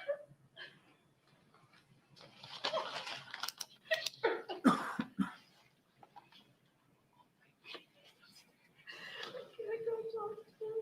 My mom's living there. He knows somehow. And Great. I'm here for you, though. See? You make it through this. No. I don't know if we're going to make it through it. Jesus, honey, those boys. That's just for those boys. Okay. For the thing real, the thing real, no. Yeah.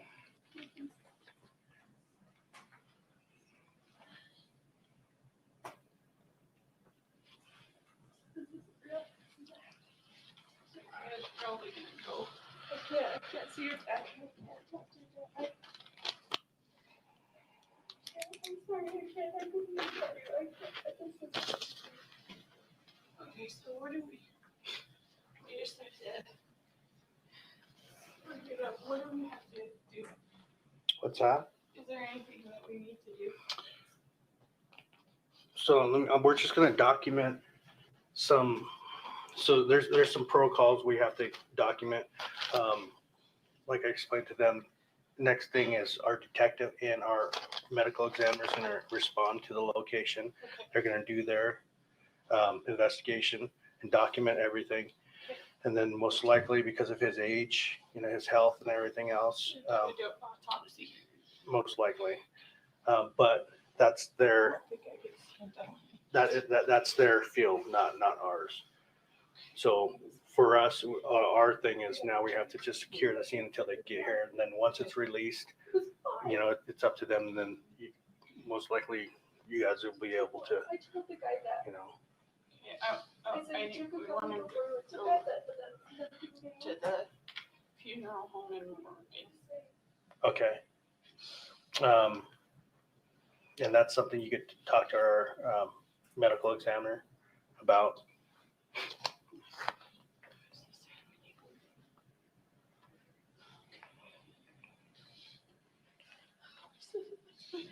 I mean, they take those all the time.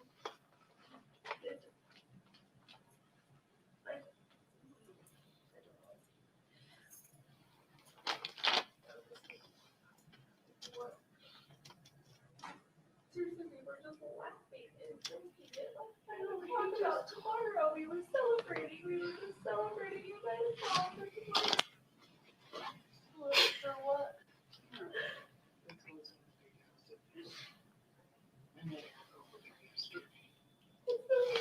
So excited.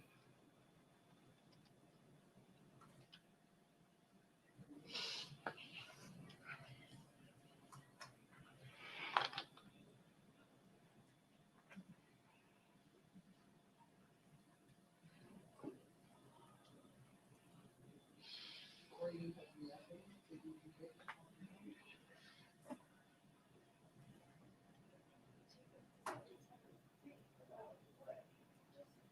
what is happening? Like, he was fine. He was fine. Like, and he.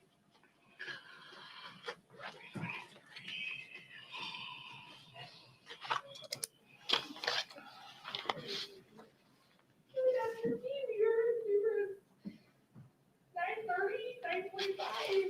Like, I know. I know. And then he's like, well, let's have a drink and then let's go to bed. But I said, okay. So we did. And then that was it. Good night. I love you. Good night. I love you. That was all. Good night. I love you. And then I get his feet and then he was so cold. He just was so cold.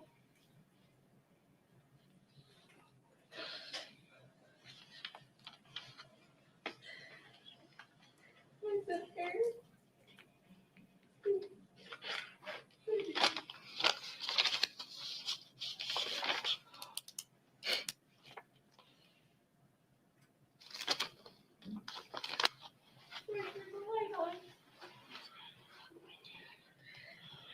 Is there any like animals that sleep in the bedroom with him? Yeah, my The dog. The dog on the bed with him? Most of the time. He's like a 10-pound little floofy.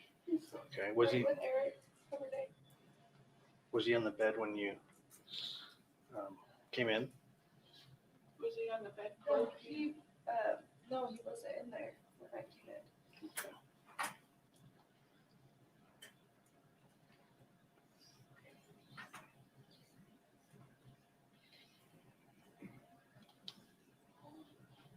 Is your dad on the way, Katie? I don't I even don't what know. to He do. called me, and I just like screamed, and everyone woke up, and then we're here. I don't think he can even function. I'm trying to find someone to go with. Oh, my dad's almost here. Oh. Oh my god, I can't tell him, Katie. I can't even. I'll do it. I can't. I don't. It's fine. He was fine. I'll do it. My sister's almost here. Can you just please explain to them the process Yeah. that they can't pass the threshold until that's it's really what you're doing. Yeah. Okay. yeah. Was that what you're doing, standing there? Okay. Yeah, I We thought got you it. were like seeing if I was gonna pass out or something. No, 'Cause I and- like my. And that too, you know. I'm so shaky. I think I'm gonna stay sitting until I will go. It's Why okay. did he have that stuff on his nose? It was like, what is that? So like I said, I'm not a medical personnel person, but what the ambulance said was he did have blood I in his saw mouth. all the blood. It was So, everywhere. you know, they don't know. It might have been an aneurysm. They don't know. His dad has blood clots. I mean, he had blood in the stuff. It was like, looked like snot or something. Yeah, I don't- because when they do the CPR, it gets the blood flowing and it gets moving. And if it's not pumping, it'll, Oh my god. When I was trying to just do the chest compressions, it just.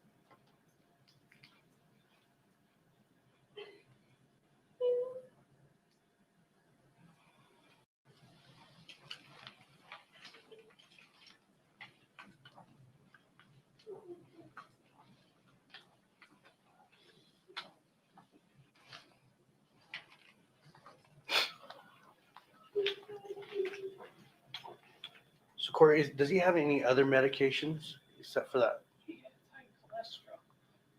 Where would he keep his medication? Our house, not for that. Our house cleaner just cleaned. I can't find where she put anything. But he doesn't take his Lyme disease doctor just is weaning him off of his Lyme disease medication, so he's just taking vitamins for that. It gave him something like for the pain because it causes him it just burns his body, so he has pain medicine. And Is it that green bottle? I honest to God don't know. I don't know. That was was the one I found in his bag that he just took to St. George because we just went to St. George. I would assume that, but that looked old to me. I'm sorry, I don't know. I'm sorry.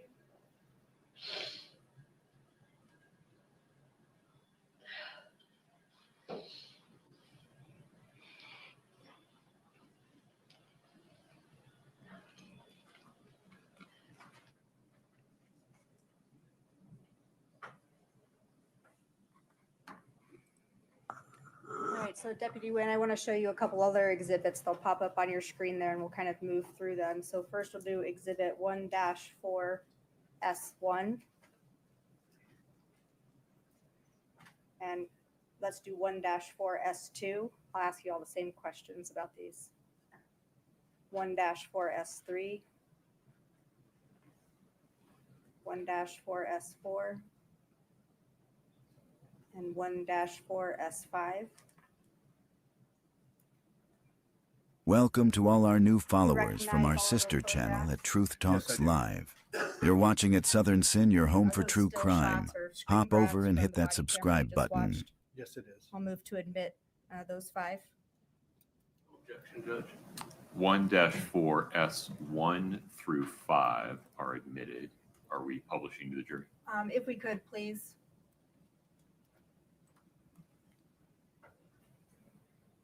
And Scott, if you could just move through each of these.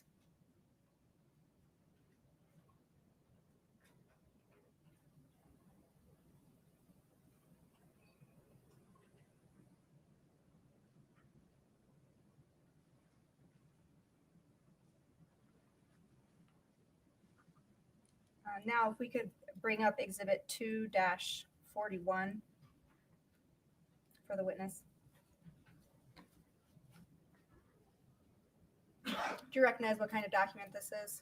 Yes, I do. What is it? It's a voluntary written statement that we provide. And whose name and signature is at the bottom? Miss Kouri Richins. Okay, I'll move to admit Exhibit 2-41. No objection, Judge. 241 is admitted. And if you could publish that, please. And maybe zoom in on the text for a moment. It's a little small.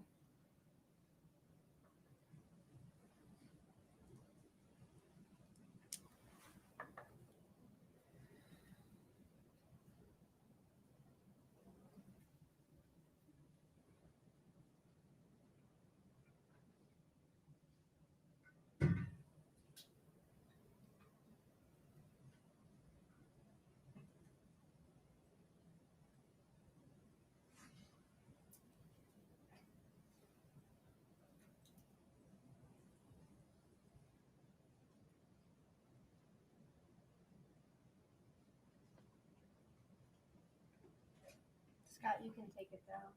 And the jury will have a chance to review this in their deliberations as well if you didn't have a chance to read it.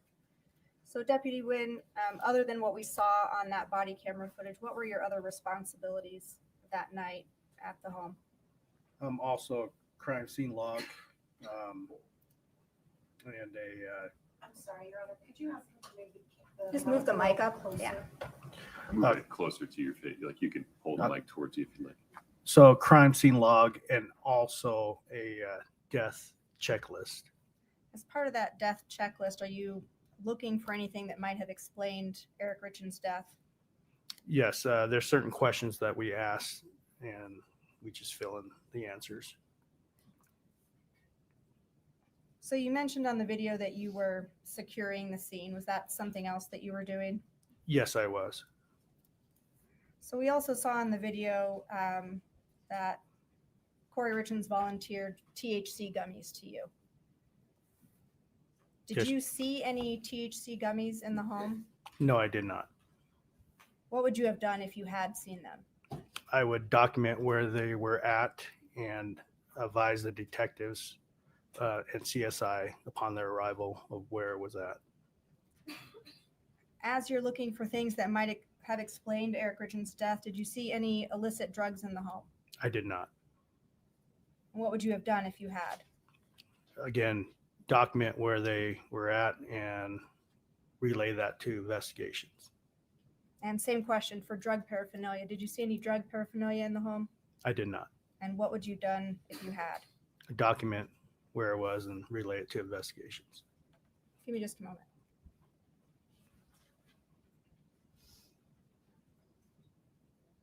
Those are all my questions for you. Thank you, Deputy Wynn. Mr. Ramos. Thank you, Judge. Judge, before we get started, the motion, as we were watching the video, I had what had previously been provided to defense of a transcript, and we've seen the transcript that was shown.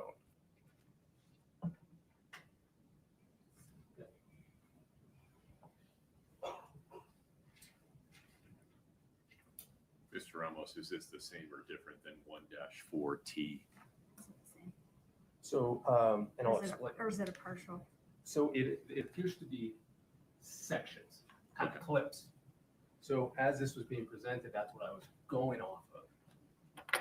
I noticed that the transcript that was presented is different than what we You have. come up for a second, yeah.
Mr. Ramos, please proceed. Thank you, Judge.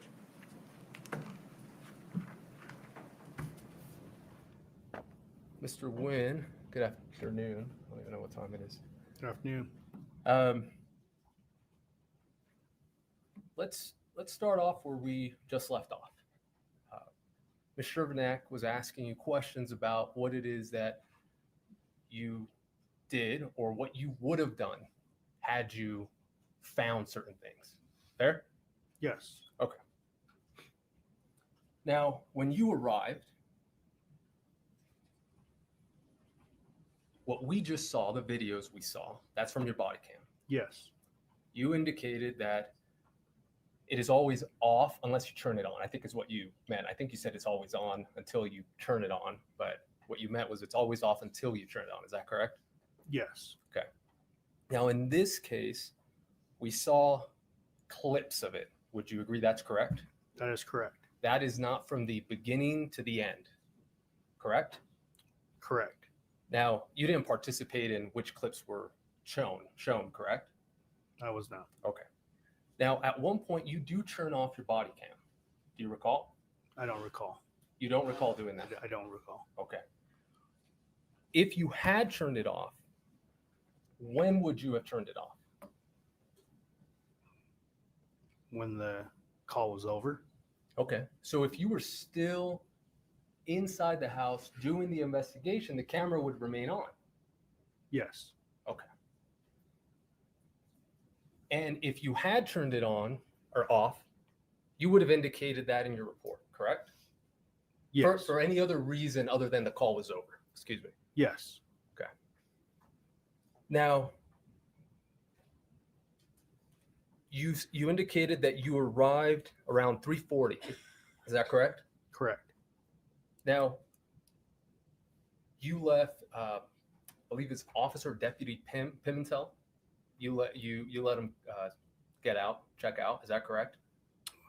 When it was time for him to go off duty. I think so. Okay. How long were you there?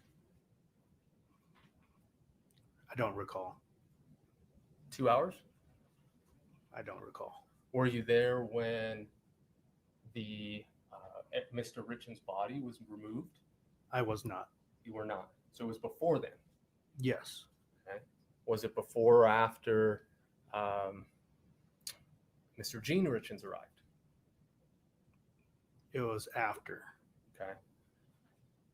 Do you recall anything about when you left? I don't. Okay. Do you recall seeing Deputy Woody, Detective Woody? I don't recall. Would looking at your report refresh your recollection? Do you have a copy of it? Yes, I do. Okay.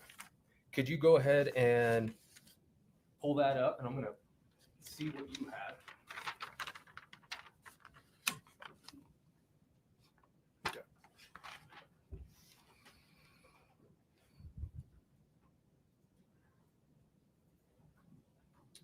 Give me 1 second. This is different from what I It's have. probably have it on the other side too. Yes. Sorry.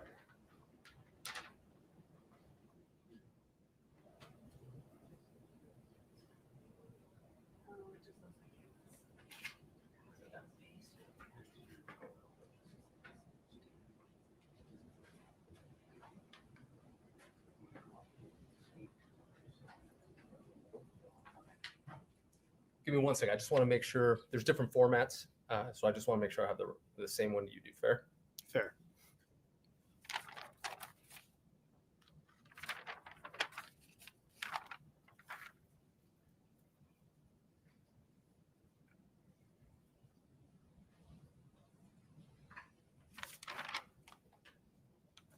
I'm going to give this back to you. Okay. Go ahead and take a look at that or any other reports you have. You left. It's not time stamped.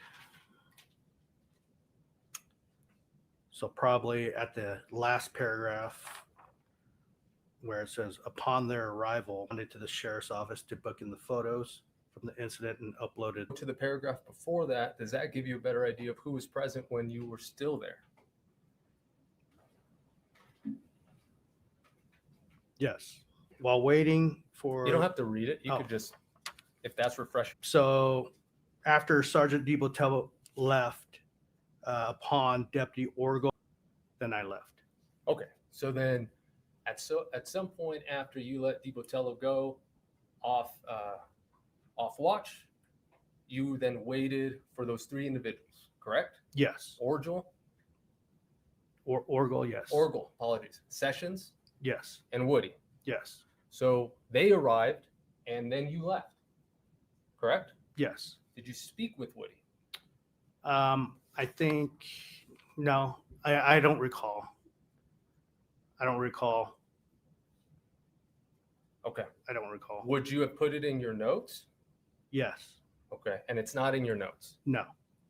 And your body cam, based on what you just said earlier, would have still been on while Woody, while Orgel, while Sessions was there, right? Yes. Unless you would have shut it off. Yes. Which you didn't. Yes. Now, I'm going to put up just a still in just a minute of your body cam, okay? But before I do that, I want to ask you about your body cam. What software or what hardware does your body cam use? I don't know. You're not familiar with Axon? It wasn't an Axon. It wasn't an Axon. No, it was not. So what is it? It was at the time WatchGuard. WatchGuard. Now, does WatchGuard that you use, does that have an audit trail system? I don't recall. Okay. When you're done with a call, what happens to that video? It gets uploaded. Automatically? Upon, I think that system, when we stop it and we go to the station, it uploads. Okay. And did you do that here? Do it where? In this case? Yeah. Okay. Pretty sure. And where did you do that? I don't recall. Now, this wasn't the first time you were wearing that body cam, was it? It was not. Okay. How many times had you worn that body cam before March 4th? A lot. 5? More. 20? More. 100? More. Thousands? Possibly. And in those thousands, you've uploaded videos of your body cam, correct? Correct. You're familiar with the footage and how to upload it. At this time, I don't remember because we changed systems and I don't remember how that system worked. Does it have a little USB cord? No, I think it automatically Wi-Fi at that system was a Wi-Fi. Perfect. So now we have Wi-Fi. Which Wi-Fi? At your home? No. Okay. Where? A secured Wi-Fi at the office. Okay. So you would have come back here, just across the ways here, correct? Yes. And would it have been in your desk? No. A separate room? No. Where? In my car. In your car. Yes. So you connect to the Wi-Fi in your car or to the station? Station. Okay. So you come back and you do a Wi-Fi upload, correct? Correct. Now, at one point, you're told that it's been uploaded successfully. I don't get notification that it's been complete. So you just show up and it just automatically goes? Yes. You don't press a button saying upload? No. Okay, so now the software system it's an automatic Wi-Fi connection without you having to do anything to your body cam. Is that correct? Correct. Okay. And at one point, you did review what we just saw, or the full length of the body cam we just saw, correct? Correct. And you made sure that it was complete, correct? Correct. Okay. So if let me ask you this. In your report, since you don't remember, in your report, can you please look to see if you indicate that you shut off the body cam for any reason? I did not. So you did not shut it off? No, I did not put that in my report that I shut it off. Okay. Now, sitting here right now, you don't know if you shut it off before Mr. Orgel, Miss Sessions, or Miss Woody arrived, correct? Correct. Okay. Let's talk about how you secured the crime scene. Where we saw you going around the house was limited to the first floor, correct? Correct. Did you go anywhere else? Just the living room. Okay. You didn't go in the kitchen? No, You didn't go in the garage? I did not. The detached garage? I did not. Okay. Now you took photographs, right? Yes. And you started getting bits and pieces about what happened, correct? Yes, correct. Okay. And you started telling your fellow deputies about it, correct? Correct. And you start piecing everything together, right? Correct. Okay. you heard, for example, or you saw rather, when you arrived, EMS personnel, correct? Correct. Now, do you know any of those? Did you know any of those EMS personnel before arriving?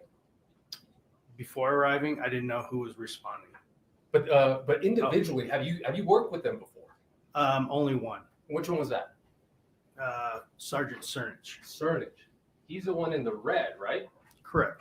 Okay. And Cernich and all the other EMS are talking amongst themselves about what happened, correct? I assume I wasn't listening. Okay. When Detective Woody appears, shows up to relieve you, you don't recall whether you gave Woody any information about what you have learned? I do not. You would have put that in your notes. That I would have passed on information. Correct. Possibly. If not, I would just tell her, explain her a brief of what I observed and to pass on information. Right, because this is a case where there is a dead body, right? Yes.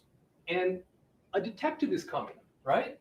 Yes. You yourself told the family, told Kouri, Welcome to all this our is the new protocol. followers This from our is what's sister gonna happen, channel right? at Truth Talks Live. Correct. Because of You're his watching young at Southern age, Sin, your home right? for true crime.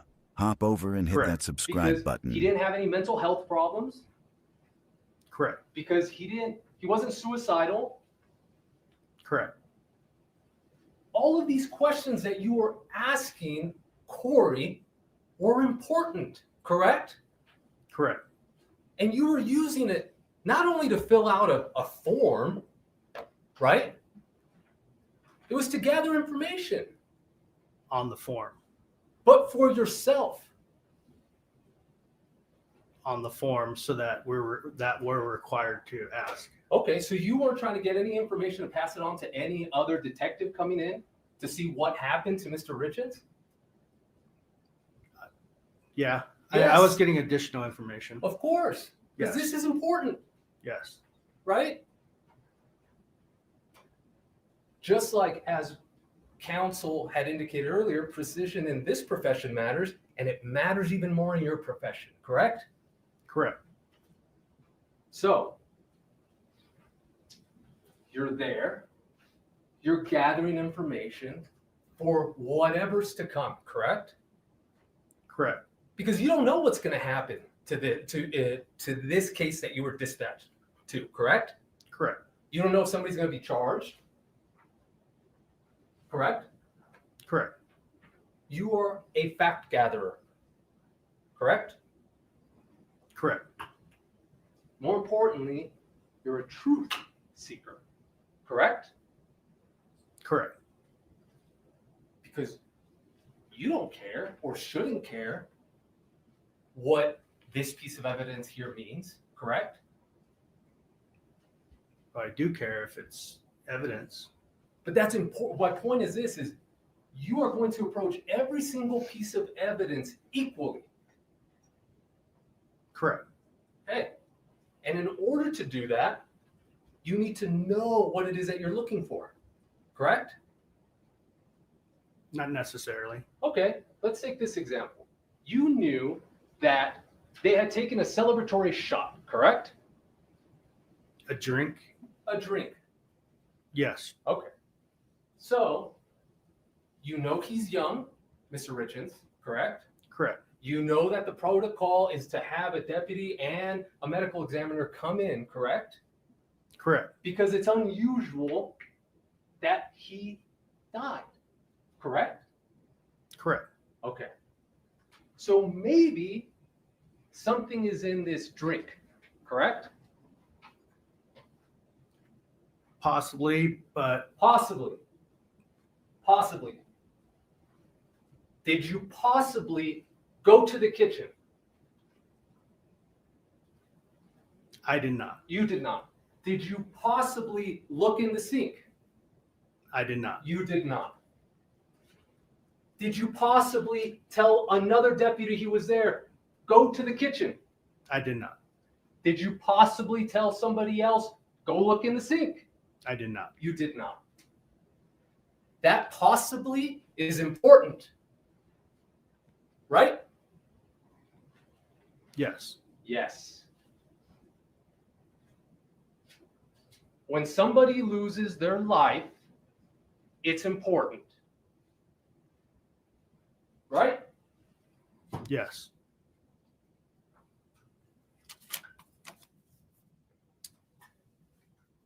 You asked, and we all heard you ask Miss Richins countless questions, right? Yes. And she answered all of them.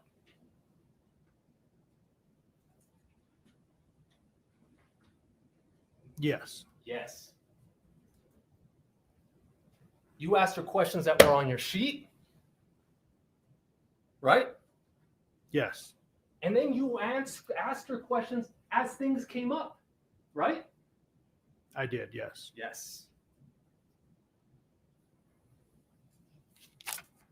Now, we saw you standing in the hall, and you were preventing people from going into her master bedroom, correct? Correct. To preserve the scene. Correct? Correct. Okay.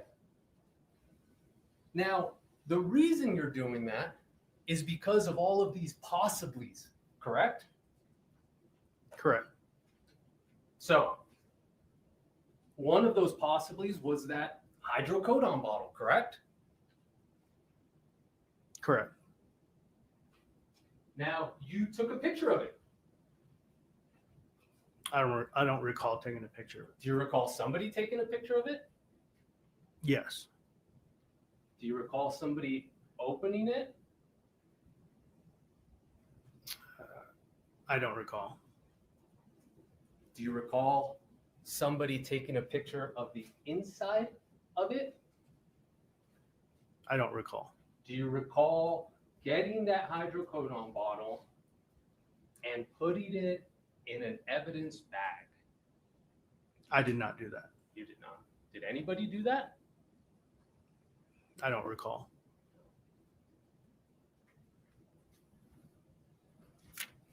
Now, having a celebratory drink, you found out, happened in the house, correct? Yes. They didn't go out somewhere, correct? Correct. And you knew that Miss Richins' mother was also there, right? I didn't know. You didn't know? I didn't know she was there. Really? I'm gonna have one second.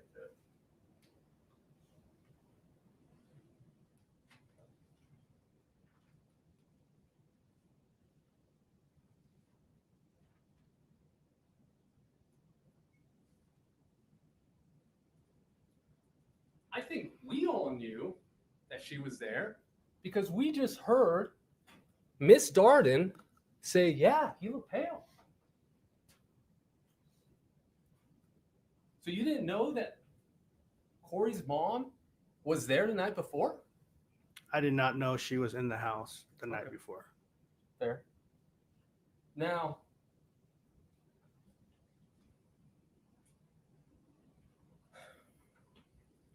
you were told, and you do know, that Kouri said maybe he took some gummies.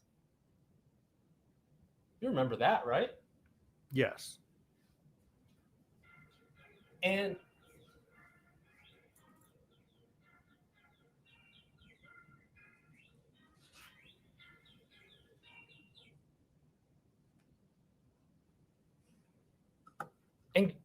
you have, I imagine, familiarity with gummies, right? Yes. Now, to be clear, I'm not saying you take them. I'm just saying you're familiar with them, correct? Yes. You know how big they are. They're not that big. No. Right? Yes. You didn't search for those. No, I did not specifically search for those. Not specifically. Please elaborate. I didn't go out and search because I was not in charge of looking for medication or anything like that. Oh. So you weren't in charge of it. Who was? Deputy Pimentel. Okay. So you told Deputy Pimentel to go do that. That was his job, to look for medications or anything like that. Right. But what I'm saying is, somebody would have to tell him, hey, go search for this. I passed that information to Sergeant DiBotello. Correct. You're passing along the information. Now, you were there for an unknown time, and you indicated Pimentel was the one who's in charge of looking for that, correct? Yes, he was assigned for that duty. Now, at one point, you relieved him. Oh, correct? Deputy Pimentel? Correct. I don't recall. You just indicated a little bit ago that you relieved him so he can leave. Oh, when he left, yes. Yes. For him to leave. Correct. You relieved him, right? Yeah, not the medical checklist duty, but to relieve him to leave. Correct. Yes. On his way home. Correct? Correct. Okay. So who did you assign to take over his responsibility? I don't recall. Could you please look at your report?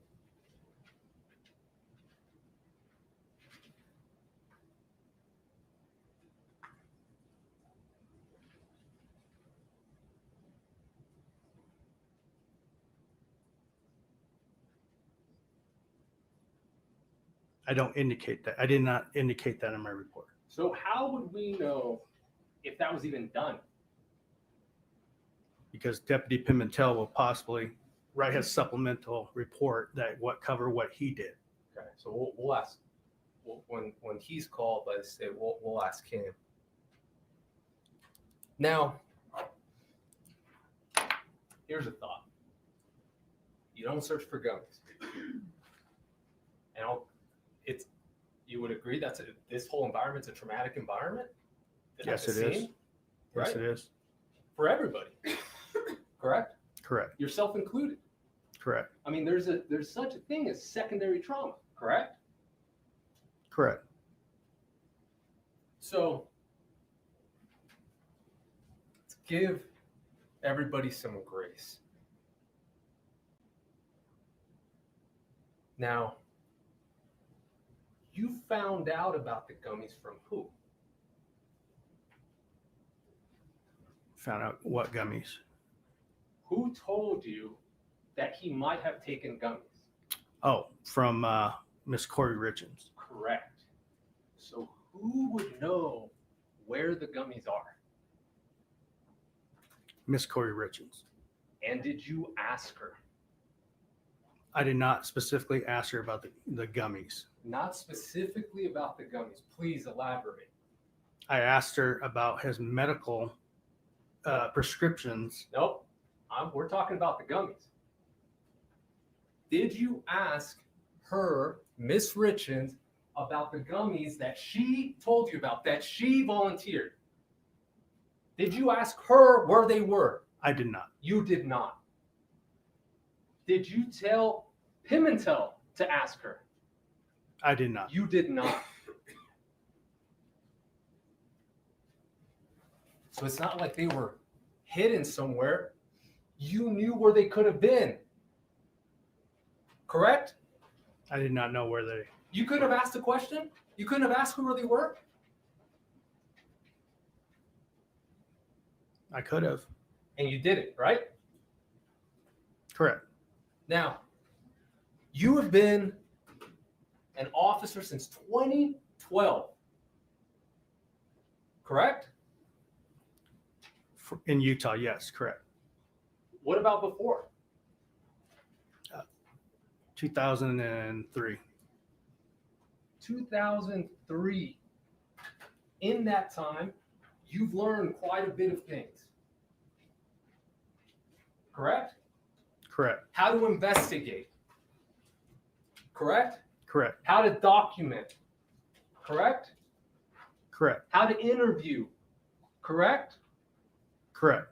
How important each case is. Correct? Correct.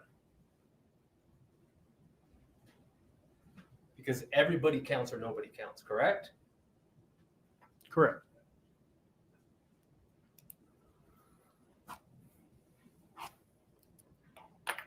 Now, we talked about things that you didn't do.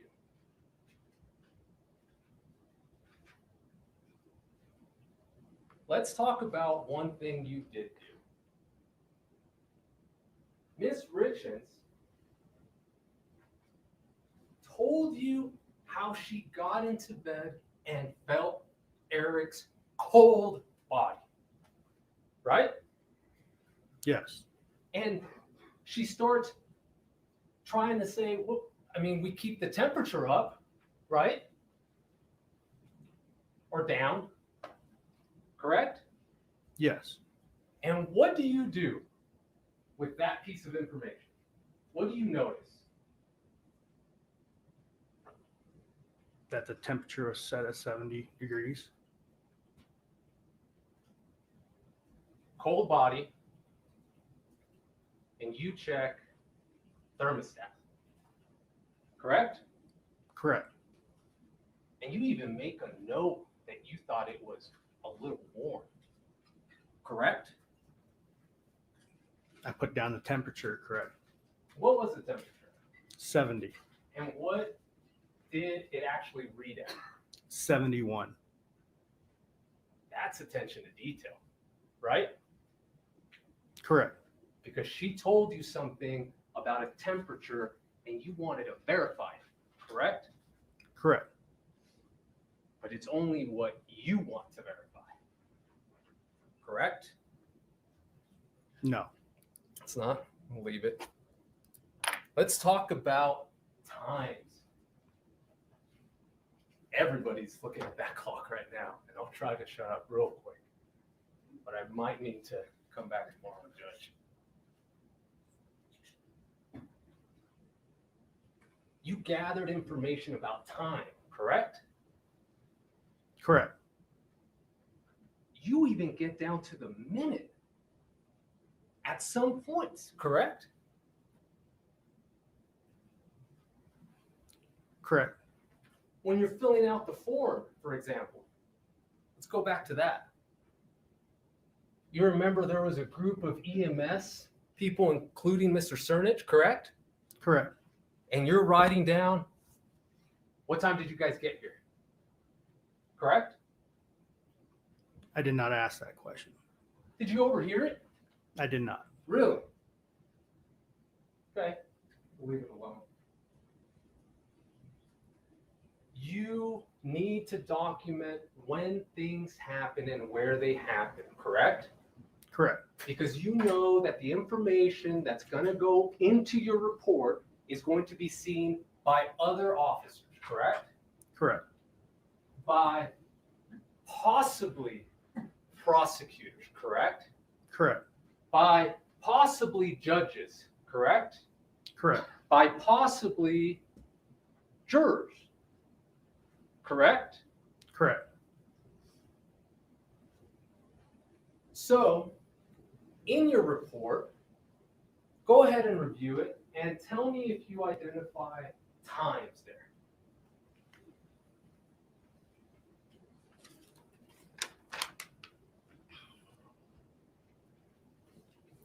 There's several. Let's start with the first. Are you on paragraph, let's see, 3? Yes. The narrative?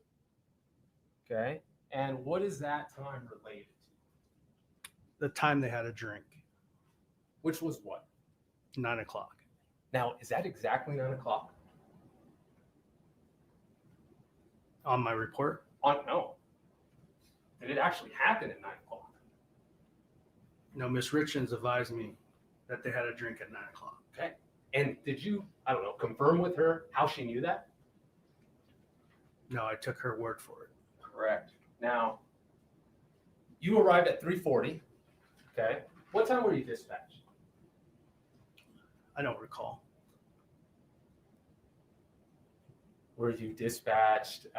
Would your dispatch be on your report? Probably in the call logs. Do you have that? I do not. Okay. Do you think did it take you 40 minutes to get there?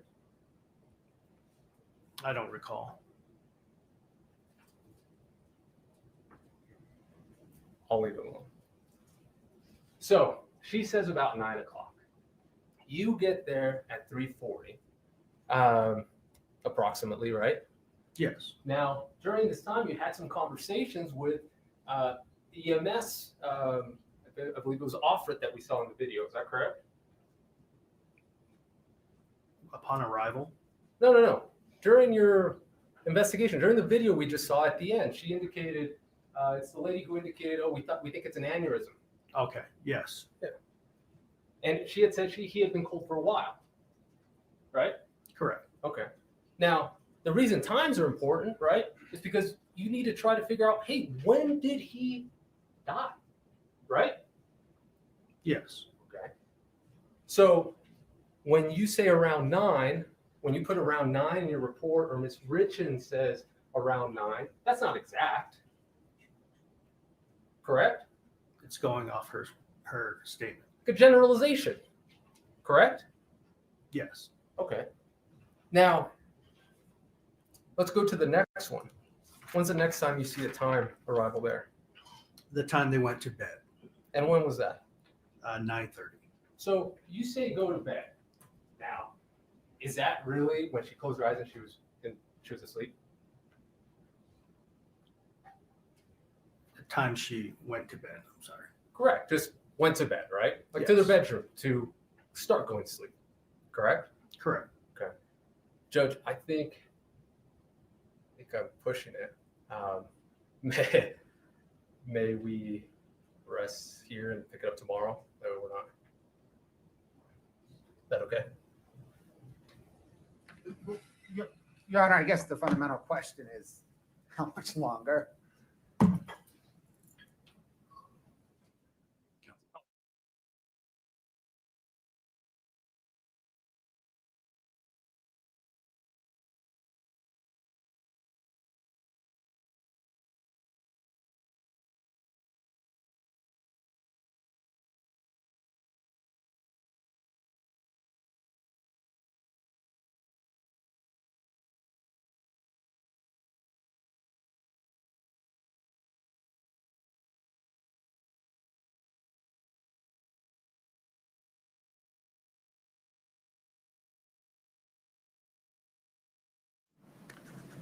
Ladies and gentlemen, we've worked hard today. I appreciate your patience. Let's recess for the day. Some instructions, please, with fair warning that you will quickly become tired of me saying this, but I have to say it nonetheless. First, I need you to be back ready to get back to work tomorrow morning at 8:30, please. And if I can navigate my notes here, give me one moment. This evening, please remember, do not speak to anyone about this case. Don't speak to each other about it. Do not let anyone engage you about the case. It is off limits. Please do not read, watch, or listen to anything about the case. You have to either actually or effectively change the channel. Move on if you see a headline. Go to a different website, change the radio channel, go to another TV channel. Please do not read. Welcome listen, to all or our watch new anything followers from our sister channel Please at don't Truth Talks post anything Live. about the case. You're watching at Southern No Sin, your research, home for true no crime. Google, Hop no over and maps, hit that no subscribe dictionary. button. Everything you learned about this case, you have to learn in the courtroom. I appreciate your patience. Please travel safely. Follow the deputy's instructions. We'll see you tomorrow morning at 8:30. Subscribe to at Southern Sin and hit the bell for when we go live.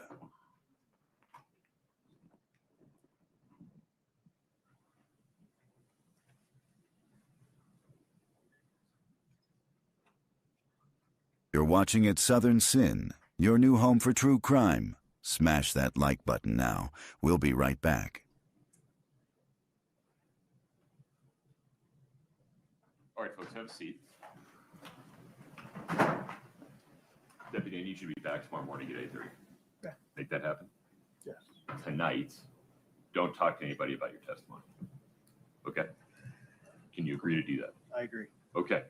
You're free to go for the night, sir. Thank you.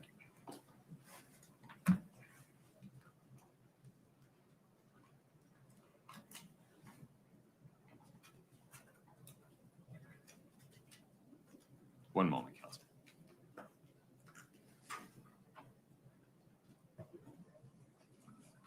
Okay, Mr. Ramos, Ms. Nestor, Ms. Lewis, anything on the record today? Mr. Bloodworth, Ms. Sherbanek. Yes, Your Honor. Can we have a brief discussion as it relates to chain of custody, the Wainea case, and the state's need to bring in certain chain of custody witnesses, probably beginning tomorrow? Okay. This is new to me. I don't have much context for it. Help me out. Do you want to handle it? All right. Can I turn it over to Ms. Sherbanek? Sure, of course. Thank you. Always. So, Your Honor, for the benefit of the record and for planning purposes for witness testimony tomorrow, a few days ago, the defense notified us that they are not stipulating to the chain of custody as it relates to the electronics, specifically phones, in this case. I thought they stipulated to the body. Okay. Yeah. Got it. So the state does not intend to call every law enforcement official who handled each phone. And the basis for this is State v. Wainea, 754 P. 2nd 667. Wainea essentially says, the conclusion there is that once the evidence is in the hands of the state, it is generally presumed that that item is handled with regularity, and absent an affirmative showing of bad faith or actual tampering, the chain of custody has been preserved. And so the state's position is that the defense has not, through either motion or proffer, made any affirmative showing of bad faith or actual tampering of these items. And absent that showing by the defense, it's the state's position we are not required to bring each of these witnesses in to testify in order to admit these items to evidence. Will you be laying foundation for, I'm inferring, a warrant was served, this device was seized, it was booked into evidence, it was tagged in this way. That's how we know this information was received from that device. Correct. So you'll be calling that witness or witnesses to get to that point. Certainly how the item was found, and our crime scene technician, and being transparent, our crime scene technician, Ms. Gibson, is prepared to testify. This item was booked into evidence. It was packaged in this way. I secured it in an evidence locker. And after that point, it is released at times for different investigative purposes and always within the hands of the law enforcement system. And so that's the basis for our point today. In the ruling, are you asking for a ruling today or just putting this on the court and opposing counsel's radar? Partially the latter, because we want to be able to plan for these witnesses. Certainly it adds quite a bit of people. Sure. If we are asked to do that. And our position is that, and maybe that is our ask, is without that affirmative showing from the defense that would bad faith or actual tampering, then the state is not required to bring in every law enforcement official who handled those items. Can we get a clarification, Your Honor, just to make sure so that we can communicate and respond effectively? So she's talking about once they got the phone checked into evidence from then on. You're not talking about the people who located it and turned it in to Ms. Gibson. You're talking about once Ms. Gibson checks it into the evidence locker or takes official control of the item, everyone who touched it after that, is that what you're referring to? Correct. Okay, thank you. That's the clarification I needed. Okay, so I think I understand the state's position. Does the defense need to put anything on the record about this today? Can we talk about it overnight and respond in the morning? Yeah, Kimberly, can the send first you the an first email. people you should respond to are the state. Yeah, we'll talk to Ms. Schmerman. Okay. We can take this up first thing in the morning. Yeah.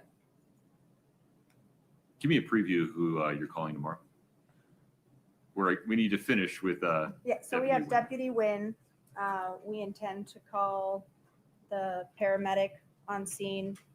We have 2 other first responders who were there, Andy Cernich and Deputy Pimentel. And then after that, we are at Miss Gibson. So she is the one that we're seeking to admit these items through. Okay. It sounds like other than her, there wouldn't be testimony from investigating officers who executed the search warrant and bagged the evidence. Is that correct? Correct. Okay. I'm sorry, can you say that again? It sounds like other than crime scene tech Gibson, they're not planning to offer testimony of investigating officers who executed a warrant and bagged the evidence. That's what I was asking. That was my clarification. I think we now know. So, okay, so that's a This is part of different, the discussion I think you need to have with the state. okay, so they don't want to call anybody except Miss Gibson? That's Not it? comfortable getting into this on generalizations because there's lots of evidence that was seized and it may be different depending on which piece of evidence we're talking about. I'm talking about cell phones. There are a couple of those, if not Right. more. Yeah. There are. Your Honor, the That's state true. intends to call the officer that located the phone and then the crime scene tech, I think it's almost exclusively Chelsea. That's helpful. That bagged the phone. So for Okay, example, then. without, just for my, helping me understand the argument here, Yeah. I recall the phone that was in the cup holder when Deputy Maynard stopped Ms. Richins when she was in her vehicle. For example. For example, who's getting called to say, I took that phone and put it in an evidence bag? So I think to use that example, the example is something like Deputy Maynard gets called and says, I walked over to Kouri Richins' car. She handed me the phone. I took it. I handed it to briefly to Deputy Woody. I sat there and saw her hold it for a few seconds, but she handed it back to me. And then I took it with me to the home where I handed it to Chelsea Gibson, who bagged it. Okay, I appreciate that. Something similar for the other phones. Yes, there's phones. There's also, they're the ones that have multiple kind of chain links of custody after in the state's possession because they get brought out to be downloaded and put back and Right. then brought out to be analyzed. But the state's position is once we get it to One- Technician Gibson, Correct. we, in the absence of an affirmative showing of bad faith or actual tampering under Wainea, we've satisfied our, my words, not the case's prima facie burden of showing chain of custody. We have satisfied, yes, everything after that will go to weight, not admissibility. Correct. I understand. Except the extractor. We're not trying to be ridiculous. We don't want every single person whose finger ever touched the phone. We haven't asked for that with the evidence. We are not asking for that for anything, except for the body. But the person who extracted all the information from the phone is a key witness. I mean, that's a key part of the handling of the evidence. So are you saying you're not even going to call the extractor? You're just going to call Chelsea Gibson?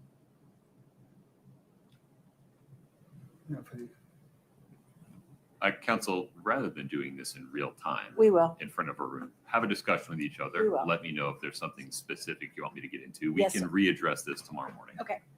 Okay. Some additional discussions may be necessary. Understood. Okay. Anything else on the record today, Mr. Bloodworth? No, yeah. All right. May we check in tomorrow morning, say at 8:15, just to see where we are before we get rolling? Yes. Okay. Ladies and gentlemen, thank you for your patience today. The court is in recess.